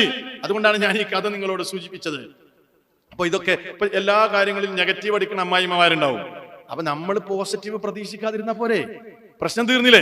എന്ത് കാര്യങ്ങൾ, ചിലപ്പോൾ സ്വന്തം മക്കളാണെങ്കിലും നല്ലത് ചെയ്യുന്നത് കണ്ടാൽ പ്രശംസിക്കൂല, എവിടെയെങ്കിലും ഒരു മിസ്റ്റേക്ക് കണ്ടാൽ അത് എടുത്തു പറയും. അങ്ങനെയാണ് എന്റെ അമ്മായിമ്മയുടെ പ്രകൃതം എന്ന് മനസ്സിലാക്കിയാൽ പിന്നെ അതോർത്ത് ടെൻഷൻ ആകേണ്ട കാര്യമില്ലല്ലോ. അവിടെ പ്രശ്നം പരിഹരിക്കപ്പെട്ടില്ലേ? ഇങ്ങനെ ഓരോ കാര്യങ്ങളിലും നമ്മൾ പക്വമായ ഇടപെടലുകൾ നമ്മുടെ കുടുംബത്തിൽ ആവശ്യമാണ്. പിന്നെ എന്നുള്ള മറ്റൊരു പ്രധാനപ്പെട്ട പ്രശ്നം എന്താന്ന് ചോദിച്ചാൽ എന്താണെന്നറിയോ നിങ്ങള്? നമ്മുടെ വീടുകളിൽ ഈ വിവാഹത്തെ പേടിക്കുന്നത് ഒരു പ്രധാനപ്പെട്ട കാരണം എന്താന്ന് ചോദിച്ചാൽ നമ്മുടെ കുടുംബങ്ങളുടെ അകത്ത് നടക്കുന്ന വഴക്കുകളാണ്. അതായത് വാപ്പി ഉമ്മി, ഭർത്താവും ഭാര്യയും തമ്മിലുള്ള വഴക്ക്. ഈ വഴക്ക് കണ്ടിട്ട് അവിടെ വളർന്നു വരുന്ന ഒരു പെൺകുട്ടി ഭാവിയിൽ വിവാഹത്തിന് തയ്യാറാകുമോ? നിങ്ങൾ ആലോചിച്ച് നോക്ക്. നമ്മുടെ ഒക്കെ കുടുംബങ്ങളിൽ നടക്കുന്നത് എന്താണ്? ഭർത്താവ് ഭാര്യയുടെ നെറ്റിയിൽ സ്നേഹത്തോടെ ഒരു ഉമ്മ കൊടുക്കുന്നത് അവിടെയുള്ള ഒരു കുട്ടിയും കാണൂല. അങ്ങനെ എങ്ങാനും ഒരു ഭർത്താവ് ഒരു ഭാര്യയുടെ നെറ്റിയിൽ ചെന്ന് ഒരു ഉമ്മ കൊടുക്കുകയാണെങ്കിൽ അപ്പ തട്ടും. പൊയ്ക്കാണ് നിങ്ങൾ, എന്താണ് നിങ്ങൾ കാണിക്കുന്നത്? കുട്ടികളിലെ അവിടെ അത് കാണൂലേ? വാതിലടക്കം അത് കുട്ടികൾ കാണൂല. എന്റെ ഭർത്താവ് എന്നെ സ്നേഹിക്കുന്നുണ്ട് എന്നുള്ള കാര്യം ഒരു കുട്ടി നേരെ കണ്ടിട്ടുണ്ടാവില്ല. എന്നാലോ ഭാര്യയും ഭർത്താവും തമ്മിൽ നടക്കുന്ന അടിയാണെങ്കിലോ അത് പബ്ലിക്കായിട്ട് എല്ലാവരും കാണുന്നിടത്ത് മാത്രമേ നടക്കുള്ളൂ. അത് സ്വകാര്യ റൂമിൽ നടക്കൂല. എല്ലാരും കാണും, അങ്ങോട്ട് പറയും ഇങ്ങോട്ട് പറയും. ഭർത്താവ് എന്ന് പറഞ്ഞാൽ ഭാര്യ അതിലേക്ക് എണ്ണ ഒഴിച്ചു കൊടുക്കും, എന്നിട്ട് കത്തിക്കും, എന്നിട്ട് ആകെ പ്രശ്നമാവും, എന്താവും, തള്ളാവും, ബഹളാവും. അപ്പൊ കുട്ടികളൊക്കെ പോടെ ഇങ്ങനെ നോക്കി കണ്ണും തുറിച്ച് ഇങ്ങനെ നിൽക്കും. എന്താണ് ഈ കാണുന്നത് പഠിച്ചവനെ? ആകെ പേടിച്ച്. അവിടെ വളർന്നു വരുന്നൊരു മകളോട് പ്രായപൂർത്തിയായിട്ട് നമ്മൾ ചെന്ന് പറയാണ്, മോളെ ഇന്നടത്തുനിന്നൊരു അന്വേഷണം വന്നിട്ടുണ്ട്, മോൾക്ക് ഇഷ്ടായോ? ഉമ്മ എനിക്ക് വിവാഹം വേണ്ട, എനിക്ക് ഇൻട്രസ്റ്റ് ഇല്ല, താല്പര്യമല്ല. എന്തേ മോളെ? ഒന്നുമില്ല, ഒന്നും എനിക്ക് വേണ്ട. എന്തേ പ്രശ്നം? വിവാഹം കഴിച്ചാ പിന്നെ നടക്കാൻ പോകുന്നത് ഇതല്ലേ കാണുന്നത് അല്ലേ? ആ കുട്ടി ചിന്തിക്കുന്നത് എന്താണ്? എന്റെ ഉമ്മയെ സങ്കടത്തിലാക്കിയ ഈ സിസ്റ്റം എന്തിനാ എനിക്ക്? എന്റെ ഉമ്മയുടെ കണ്ണുനീര് കാണുന്ന ഈ സിസ്റ്റമാകുന്ന വിവാഹം എന്തിനാ എനിക്ക് വേണ്ട. ആ ഉമ്മയാണ് കാണുന്നത് അല്ലേ? എന്റെ ഉമ്മാക്കൊരു ജോലിയില്ല, ചെന്ന് കയറാനൊരു വീടില്ല. എന്റെ ഉമ്മയുടെ തറവാട്, അവിടെ സ്വത്ത് വിഹിതിക്കൽ കഴിഞ്ഞു. ഇളയ മകനാണ് എന്റെ അമ്മാവൻ, ഇളയ മകനാണ്. കുടുംബ സ്വത്ത് അവസാനമായി വീട് കിട്ടിയിട്ടുള്ളത്, ബാക്കി എല്ലാവർക്കും കൊടുത്തു. ഉമ്മയാണെങ്കിൽ ഇളയ മോന്റെ ഔദാര്യത്തിലാണ് തറവാട്ടിൽ താമസിക്കുന്നത്. എന്റെ ഉമ്മക്ക് ചെന്ന് കയറാൻ ഒരു ഇടം പോലുമില്ല. ഇവിടെ നരകയാതന അനുഭവിക്കുന്ന എന്റെ ഉമ്മയെ പോലെ ഇനി ഞാനും ആകണോ എന്ന് വളർന്നു വരുന്ന ഒരു പെൺകുട്ടി ചിന്തിച്ചാൽ അതിന്റെ കാരണക്കാരാണ് അല്ലെ? വാപ്പുണ്ടായിരുന്നെങ്കിൽ പ്രശ്നമല്ല. ഏതൊരു കുടുംബത്തിലും ഭർത്താവുമായി ബന്ധപ്പെട്ട എന്തെങ്കിലും പ്രശ്നം ഉണ്ടെങ്കിൽ വാപ്പ, ഉപ്പ എനിക്ക് ഇന്ന സങ്കടം ഉണ്ട് ഇവിടെ എന്ന് പറഞ്ഞാൽ, ഉപ്പയാണെങ്കിൽ വാപ്പ പറയും, മോളെ നീ ഇങ്ങോട്ട് കയറി പോന്നോ, നീ ഇങ്ങോട്ട് വാ, വാപ്പ സംരക്ഷിക്കും. പക്ഷെ വാപ്പ പോയാൽ പിന്നെ ആ സംരക്ഷണ മകൾക്ക് കിട്ടിക്കൊള്ളണമെന്നില്ല. അപ്പൊ നോക്കൂ നിങ്ങൾ, അങ്ങനെയുള്ള ഒരു സിസ്റ്റമാണ് പലപ്പോഴും പലയിടത്തുള്ളത്. അപ്പൊ കുടുംബ വഴക്കുകൾ, ഇതൊക്കെ നമ്മുടെ കുടുംബങ്ങളിൽ ഉണ്ടാകുന്ന പ്രശ്നങ്ങൾ യുവതലമുറയെ സ്വാധീനിക്കുന്നുണ്ട് എന്ന തിരിച്ചറിവ് നമുക്കുണ്ടാകണം. അതോടൊപ്പം തന്നെ നമ്മൾ മനസ്സിലാക്കേണ്ട മറ്റൊരു പ്രധാനപ്പെട്ട വിഷയം എന്താന്ന് പറഞ്ഞാൽ, ഇങ്ങനെ ഈ നിലക്ക് ഇങ്ങനെ ചിന്തിക്കുമ്പോ വിവാഹത്തൊക്കെ എതിർത്ത് പുരോഗമന ചിന്തയാണ് എന്ന് പറഞ്ഞിട്ട് കുട്ടികൾ എന്ത് ചെയ്യാണ്? മതം പഠിക്കാൻ തയ്യാറില്ല, ദീന് പഠിക്കാൻ തയ്യാറില്ല, ദീനിനോട് താല്പര്യമില്ല, എന്നിട്ട് സ്വതന്ത്ര ചിന്തയാണ് പോലും. എന്താ സ്വതന്ത്ര ചിന്ത? കേരളം വികസിച്ചുകൊണ്ടേയിരിക്കുകയാണ്. എങ്ങനെ വികസിക്കുന്നത്? വിവാഹം വേണ്ട, ഞങ്ങൾക്ക് ഇഷ്ടം പോലെ ജീവിക്കാം, ഞങ്ങൾ സ്വതന്ത്രനാണ്. ഈ സ്വതന്ത്ര ചിന്തകരുടെ ഭാഷയിൽ വികസിച്ചു കൊണ്ടിരിക്കുന്ന കേരളം ഇപ്പൊ എവിടുക്കാ പോയിക്കൊണ്ടിരിക്കുന്നതെന്നറിയോ? പണ്ട് യൂറോപ്യൻ രാജ്യങ്ങളിൽ 90കളിൽ ആരംഭിച്ച വിപ്ലവമാണത്രേ ഇവിടെ ഇപ്പൊ തുടങ്ങി വെച്ചിട്ടുള്ളത്. അങ്ങനെയാണല്ലോ, മലയാളിക്കൊരു സ്വഭാവമുണ്ട്. ഏതെങ്കിലും രാജ്യങ്ങളിൽ പഴകിപ്പുളിച്ച് അവര് നടത്തിയ വിപ്ലവം, എന്നിട്ട് അവര് പരാജയപ്പെട്ട് എവിടെയെങ്കിലും ചവറ്റുപട്ടിയിൽ വലിച്ചെറിഞ്ഞ സാധനം കുറെ കാലം കഴിയുമ്പോഴാണ് മലയാളി കണ്ടെത്തുക. എന്നിട്ട് അത് മലയാളി ഇവിടെ കൊടുന്ന് അപ്ലൈ ചെയ്യും. ഇനിയൊരു 100 കൊല്ലം കഴിയുമ്പോഴാണ് അതിന്റെ ദുരന്തം നമ്മൾ അനുഭവിക്കുക. ഇന്ന് യൂറോപ്യൻ രാജ്യങ്ങൾ അനുഭവിക്കുന്ന ഏറ്റവും വലിയ പ്രതിസന്ധി ഏതാണെന്ന് നിങ്ങൾക്കറിയുമോ? അവിടെ ഇന്ന് വൃദ്ധന്മാരുടെ എണ്ണം കൂടുകയാണ്. യൂറോപ്യൻ രാജ്യങ്ങളിൽ വൃദ്ധന്മാരുടെ എണ്ണം കൂടുകയാണ്. അതിന് ഡിപ്പെൻഡൻസി ബേർഡൻ എന്നാണ് പറയുക. അതായത് ഇനി ജോലിക്ക് പോയി പണമുണ്ടാക്കാൻ കഴിയാത്ത 60 വയസ്സിന് മുകളിലുള്ള ആളുകളുടെ എണ്ണം യൂറോപ്യൻ രാജ്യങ്ങളിൽ കൂടുകയാണ്. എന്ത് കാരണം? 90കളിൽ വിവാഹം വേണ്ട എന്ന് പറഞ്ഞ് വിപ്ലവം ഉണ്ടാക്കി, വിവാഹം കഴിച്ചില്ല. ഇപ്പൊ 10, 60, 70 കൊല്ലായപ്പോ, വയസ്സായപ്പോ അവർക്കിപ്പോ സ്വന്തമായിട്ട് നിലനിൽക്കാൻ കഴിയില്ല. അവര് ആകെ പ്രായമായിരിക്കുകയാണ്. അമേരിക്കക്ക് വയസ്സാവാണ്, യൂറോപ്പിന് വയസ്സാവാണ്. നിങ്ങൾ ഗൂഗിൾ ചെയ്ത് നോക്ക്. 2050 ആകുമ്പോഴേക്ക് യൂറോപ്യൻ രാജ്യങ്ങളിൽ 60% മുകളിൽ വൃദ്ധന്മാരായിരിക്കും. അവിടെ യുവാക്കൾ ഉണ്ടാവില്ല. 60%. ആർക്കും ഗൂഗിൾ ചെയ്ത് നോക്കാം. അപകടം മനസ്സിലാക്കണമെങ്കിൽ 2050 ആകുമ്പോഴേക്ക് മൊത്തം സൊസൈറ്റിയുടെ 60%-ത്തിലധികം വൃദ്ധന്മാരായിരിക്കും. ഇപ്പൊ നമ്മളെ കുട്ടികൾ പോകണമെന്ന് കണ്ടിട്ടില്ലേ? ഇപ്പൊ ഒരു ട്രെൻഡാണല്ലോ, +2 കഴിഞ്ഞാല് എങ്ങോട്ട് പോവുക? UK-ലേക്ക് പോവുക, യൂറോപ്പിലേക്ക് പോവുക. എന്തിനാ അങ്ങനെ പോണത്? അധികം കുട്ടികളും പോകണമെങ്കിൽ കണ്ടിട്ടുണ്ടാവും. അവിടെ പോയാൽ പഠിക്കും ചെയ്യാം, ജോലി ചെയ്യാം. യൂറോപ്പിൽ പോയിട്ട് അവരെന്ത് ജോലിയാ ചെയ്യുന്നത്? അവിടെ മക്കളില്ലാത്ത വൃദ്ധന്മാരുണ്ട്, പാർട്ട് ടൈം ആയിട്ട് അവർക്ക് സേവനം ചെയ്യാം. ഇവിടെ സ്വന്തം മാതാപിതാക്കളെ നോക്കാത്ത ആൾക്കാർ അവിടെ ചെന്നാൽ എന്താ ചെയ്യുന്നത്? ഇവർക്ക് സേവനം ചെയ്യുക. അങ്ങനെ പൗണ്ട് കിട്ടുമല്ലോ, പൗണ്ട് കിട്ടും. രാവിലെ പഠിക്കാൻ പോയാൽ വൈകുന്നേരം ഈ വൃദ്ധസദനങ്ങളിൽ അതല്ലെങ്കിൽ ഇത്തരം വീടുകളിൽ പോയി അവർക്ക് സേവനം ചെയ്യുന്ന സമ്പ്രദായം.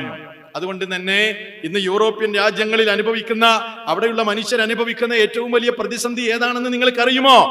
ഷുഗറും പ്രഷറും ഒന്നും അല്ല, അതൊക്കെ നമ്മൾ അനുഭവിക്കുന്ന പ്രശ്നമാണ്. അവരേറ്റവും അനുഭവിക്കുന്ന പ്രശ്നം എന്താണെന്ന് ചോദിച്ചാൽ ഒറ്റപ്പെടലാണ്. ഒറ്റപ്പെടൽ അത് വല്ലാത്തൊരു പ്രതിസന്ധി തന്നെയാണ്. പാപ്പാന്ന് വിളിക്കാൻ ആരുമില്ല, വല്യപ്പാന്ന് വിളിക്കാൻ ആരുമില്ല, ഒരു പേരമക്കളില്ല, ഒന്ന് അഭയം തേടാൻ ഒരു ഭാര്യയില്ല, ഒന്ന് എന്തെങ്കിലും ഒരു സേവനം ചെയ്തു തരാൻ ഒരു മക്കളില്ല. ആരുമില്ലാതെ ഒറ്റപ്പെടുകയാണ് അവർ. എന്നിട്ട് അവരെന്താ ചെയ്തുകൊണ്ടിരിക്കുന്നറിയോ? പ്രായമായിട്ട് ഒരു കയറെടുത്തിട്ട് ആത്മഹത്യ ചെയ്യാൻ പോലുമുള്ള ശക്തിയില്ലാതെ ഗവൺമെന്റിന് ഹർജി കൊടുത്ത് കാത്തിരിക്കുകയാണ്. എന്തിനാ കാത്തിരിക്കുന്നതെന്നറിയോ? Mercy killing, ദയാവധം. ഗവൺമെന്റിനോട് പറയാണ്, എന്നെ ഒന്ന് കൊന്നു തരുമോ, എന്നെ ഒന്ന് കൊന്നു തരുമോ, ഇനി ജീവിക്കാനാവൂല. എങ്ങനെയാണ് ഞാൻ ജീവിക്കുക? ഒരുപാട് രോഗങ്ങൾ, പ്രശ്നങ്ങൾ, ഒന്ന് സേവനം ചെയ്യാൻ പോലും ആരുമില്ല. അതുകൊണ്ട് എന്നെ ഒന്ന് കൊന്നു തരുമോ എന്ന് മേഴ്സി കില്ലിങ്ങിന് അപേക്ഷയും കൊടുത്ത് ഹർജി കൊടുത്ത് കാത്തിരിക്കുന്ന യൂറോപ്യൻ രാജ്യങ്ങൾ അവരനുഭവിക്കുന്ന മാനസിക സംഘർഷം ഇന്ന് നിങ്ങൾ ഗൂഗിൾ ചെയ്ത് നോക്കിയാൽ പുതുതലമുറക്ക് പഠിക്കാൻ എളുപ്പമാണ്. എന്നിട്ട് അങ്ങനെയുള്ള ഒരു സാഹചര്യത്തിലൂടെ കടന്നുപോയ ഒരു ജനതയുടെ നാറിപ്പൊളിച്ച ആശയം കൊണ്ടുവന്നിട്ട് നമ്മുടെ ജനങ്ങൾ ചോദിക്കുകയാണ്, നമ്മുടെ മക്കൾ ചോദിക്കുകയാണ്, എനിക്ക് വിവാഹം വേണ്ട, ആരും വേണ്ട, ഞാൻ സ്വന്തം ഒരു ജോലി, എനിക്ക് ഞാൻ ഇഷ്ടാനുസരണം, എനിക്കൊരു സാമ്പത്തിക സ്വാതന്ത്ര്യം. അതുകൊണ്ട് നമ്മൾ ചിന്തിക്കണം, നമ്മൾ ആലോചിക്കണം. അതൊക്കെ പറയുമ്പോൾ ഇതൊക്കെ ദൂരെ എവിടെയുള്ളതാണെന്നൊന്നും വിചാരിക്കണ്ട. ഇതൊക്കെ നമ്മുടെ സമൂഹത്തിൽ നടക്കുന്ന കാര്യം. നിങ്ങൾ ആലോചിച്ച് നോക്ക്, നമ്മുടെ കുടുംബ സംവിധാനത്തിന്റെ പവിത്രത. നമ്മുടെ കുടുംബങ്ങളിൽ രോഗബാധിതയായി കിടക്കുന്ന ഒരു ഉമ്മ എന്നെങ്കിലും മക്കളെ വിളിച്ചിട്ട് പറയോ, മോനെ എന്നെ ഒന്ന് കൊന്നു തരുമോ എന്ന് ഏതെങ്കിലും ഒരു ഉമ്മ ചോദിക്കുമോ? ഏതെങ്കിലും ഒരു വാപ്പ ചോദിക്കുമോ? മോനെ എന്നെ ഒന്ന് കൊന്നു തരാൻ വേണ്ടി ഗവൺമെന്റിനോട് ഒരു അപേക്ഷ കൊടുക്കുക, ഹർജി കൊടുക്കുക എന്ന് നമ്മുടെ ഈ മലയാളക്കരയിൽ ഇസ്ലാമിക കുടുംബത്തിൽ ഏതെങ്കിലും ഒരു കുടുംബത്തിലെ ഉമ്മക്ക് വാപ്പക്ക് പറയാൻ കഴിയോ? പറയാനുള്ള അവസരമില്ല. ആ ഉമ്മയെ പരിചരിക്കുന്നു, വാപ്പയെ പരിചരിക്കുന്നു. എന്തേ അതിനുള്ള കാരണം?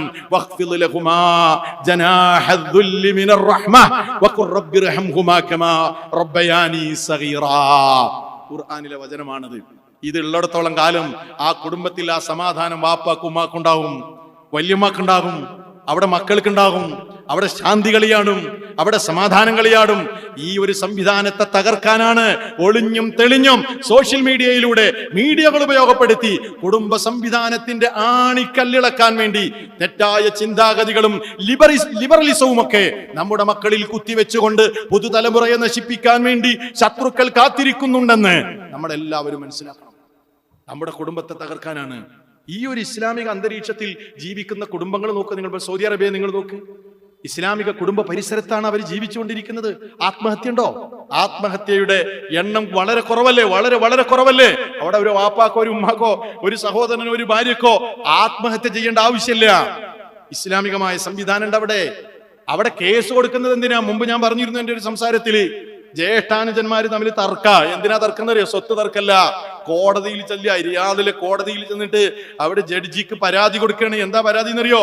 പ്രായമായ ഉമ്മ, ആ ഉമ്മയെ ഞാൻ നോക്കാ, എനിക്ക് വിട്ടു തരണം സഹോദരൻ. അപ്പൊ മറ്റേ സഹോദരൻ പറയാണ്, പറ്റൂല, ഞാൻ നോക്കാ, എനിക്ക് വിട്ടു തരണം. അവസാനം രണ്ടാളും തമ്മിൽ തർക്കായി. ഇനി എന്താ ചെയ്യുക? നാട്ടിൽ പലരും ഇടപെട്ടു, പരിഹാരമാകുന്നില്ല. കോടതിയിൽ പരാതി കൊടുത്ത് കേസ് കൊടുത്ത് എന്റെ ഉമ്മ എന്റെ കൂടെയാകണം, ഞാൻ എന്റെ ഉമ്മയെ പരിചരിച്ച് എനിക്ക് സ്വർഗം നേടണം. അതുകൊണ്ട് അള്ളാഹുവിന്റെ വാഗ്ദാനങ്ങൾ, ആ മഹനീയമായ സ്വർഗത്തിന്റെ കവാടമാകുന്ന എന്റെ ഉമ്മയെ, ആ ഉമ്മയെ പരിചരിച്ച് എനിക്ക് സ്വർഗം നേടണമെന്ന് പറഞ്ഞ് കോടതിയിലേക്ക് കടന്നു ചെല്ലാൻ ആ സഹോദരന്മാരെ പ്രേരിപ്പിച്ചത് അള്ളാഹുവിന്റെ കിതാബിലെ വചനങ്ങളാണ്. ഇത് വല്ലാത്തൊരു സമാധാനമാണ് കുടുംബം എന്ന് പറഞ്ഞാൽ. അതാ ഞാൻ പറഞ്ഞത്, ആ ഒരു സമാധാനം നമ്മൾ അനുഭവിക്കണമെങ്കിൽ ഈ നാറിപ്പൊളിച്ച ആശയങ്ങളെയൊക്കെ നമ്മുടെ കുടുംബങ്ങളിൽ നിന്ന്, നമ്മുടെ സമൂഹത്തിൽ നിന്ന് അകലെയാക്കാൻ നമ്മൾ ശ്രമിക്കേണ്ടതുണ്ട്. അതിനെന്താ വേണ്ടത്? വളർന്നു വരുന്ന നമ്മുടെ തലമുറക്ക് ദിശാബോധം നൽകണം. ഇസ്ലാമിക കുടുംബം എന്താണെന്ന് പറഞ്ഞു കൊടുക്കണം. അതിനുള്ള പരിഹാരങ്ങൾ നിർദ്ദേശിക്കപ്പെടണം. സൊല്യൂഷൻ ഉണ്ടാകണം. അതിനുള്ള സംവിധാനങ്ങളിൽ നമ്മൾ ക്ലാസ്സിന് പോയാൽ പോരാ, നമ്മുടെ മക്കളെയും പങ്കെടുപ്പിക്കണം. അല്ലേ? 11-ാം തീയതി സ്റ്റുഡൻസ് കോൺഫറൻസ് ആണ് പെരിന്തൽമണ്ണ. നമ്മുടെ മക്കളെ പങ്കെടുപ്പിക്കണം. നമ്മൾ ഇത്തരം പ്രശ്നങ്ങൾ നമ്മൾ മുന്നിൽ കണ്ടുകൊണ്ട് അവർ നല്ലവരായി വളരാൻ, നല്ലവരാക്കി വളർത്താൻ നമ്മൾ ശ്രമിക്കണം. അതിനുള്ള ആവശ്യമായ നിലക്കുള്ള ഇസ്ലാമികമായ ദിശാബോധം അവർക്ക് കിട്ടേണ്ടതുണ്ട്. അവരനുഭവിക്കുന്ന പ്രശ്നങ്ങൾ അവർ പറയണം, എന്നിട്ട് അതിന് പരിഹാരങ്ങൾ ഉണ്ടാകണം. ആ പ്രോഗ്രാമിനൊക്കെ രജിസ്റ്റർ ചെയ്യാത്ത ആരെങ്കിലും ഉണ്ടെങ്കിൽ അവർ വളരെ ഗൗരവമായി മനസ്സിലാക്കുക, എന്നിട്ട് രജിസ്റ്റർ ചെയ്യുക. കുട്ടികളെ നിർബന്ധമായിട്ട് രജിസ്റ്റർ ചെയ്യിപ്പിക്കുക, പങ്കെടുപ്പിക്കുക. സമാനമായ പ്രോഗ്രാമുകളിലൊക്കെ നമ്മൾ പങ്കെടുക്കുക.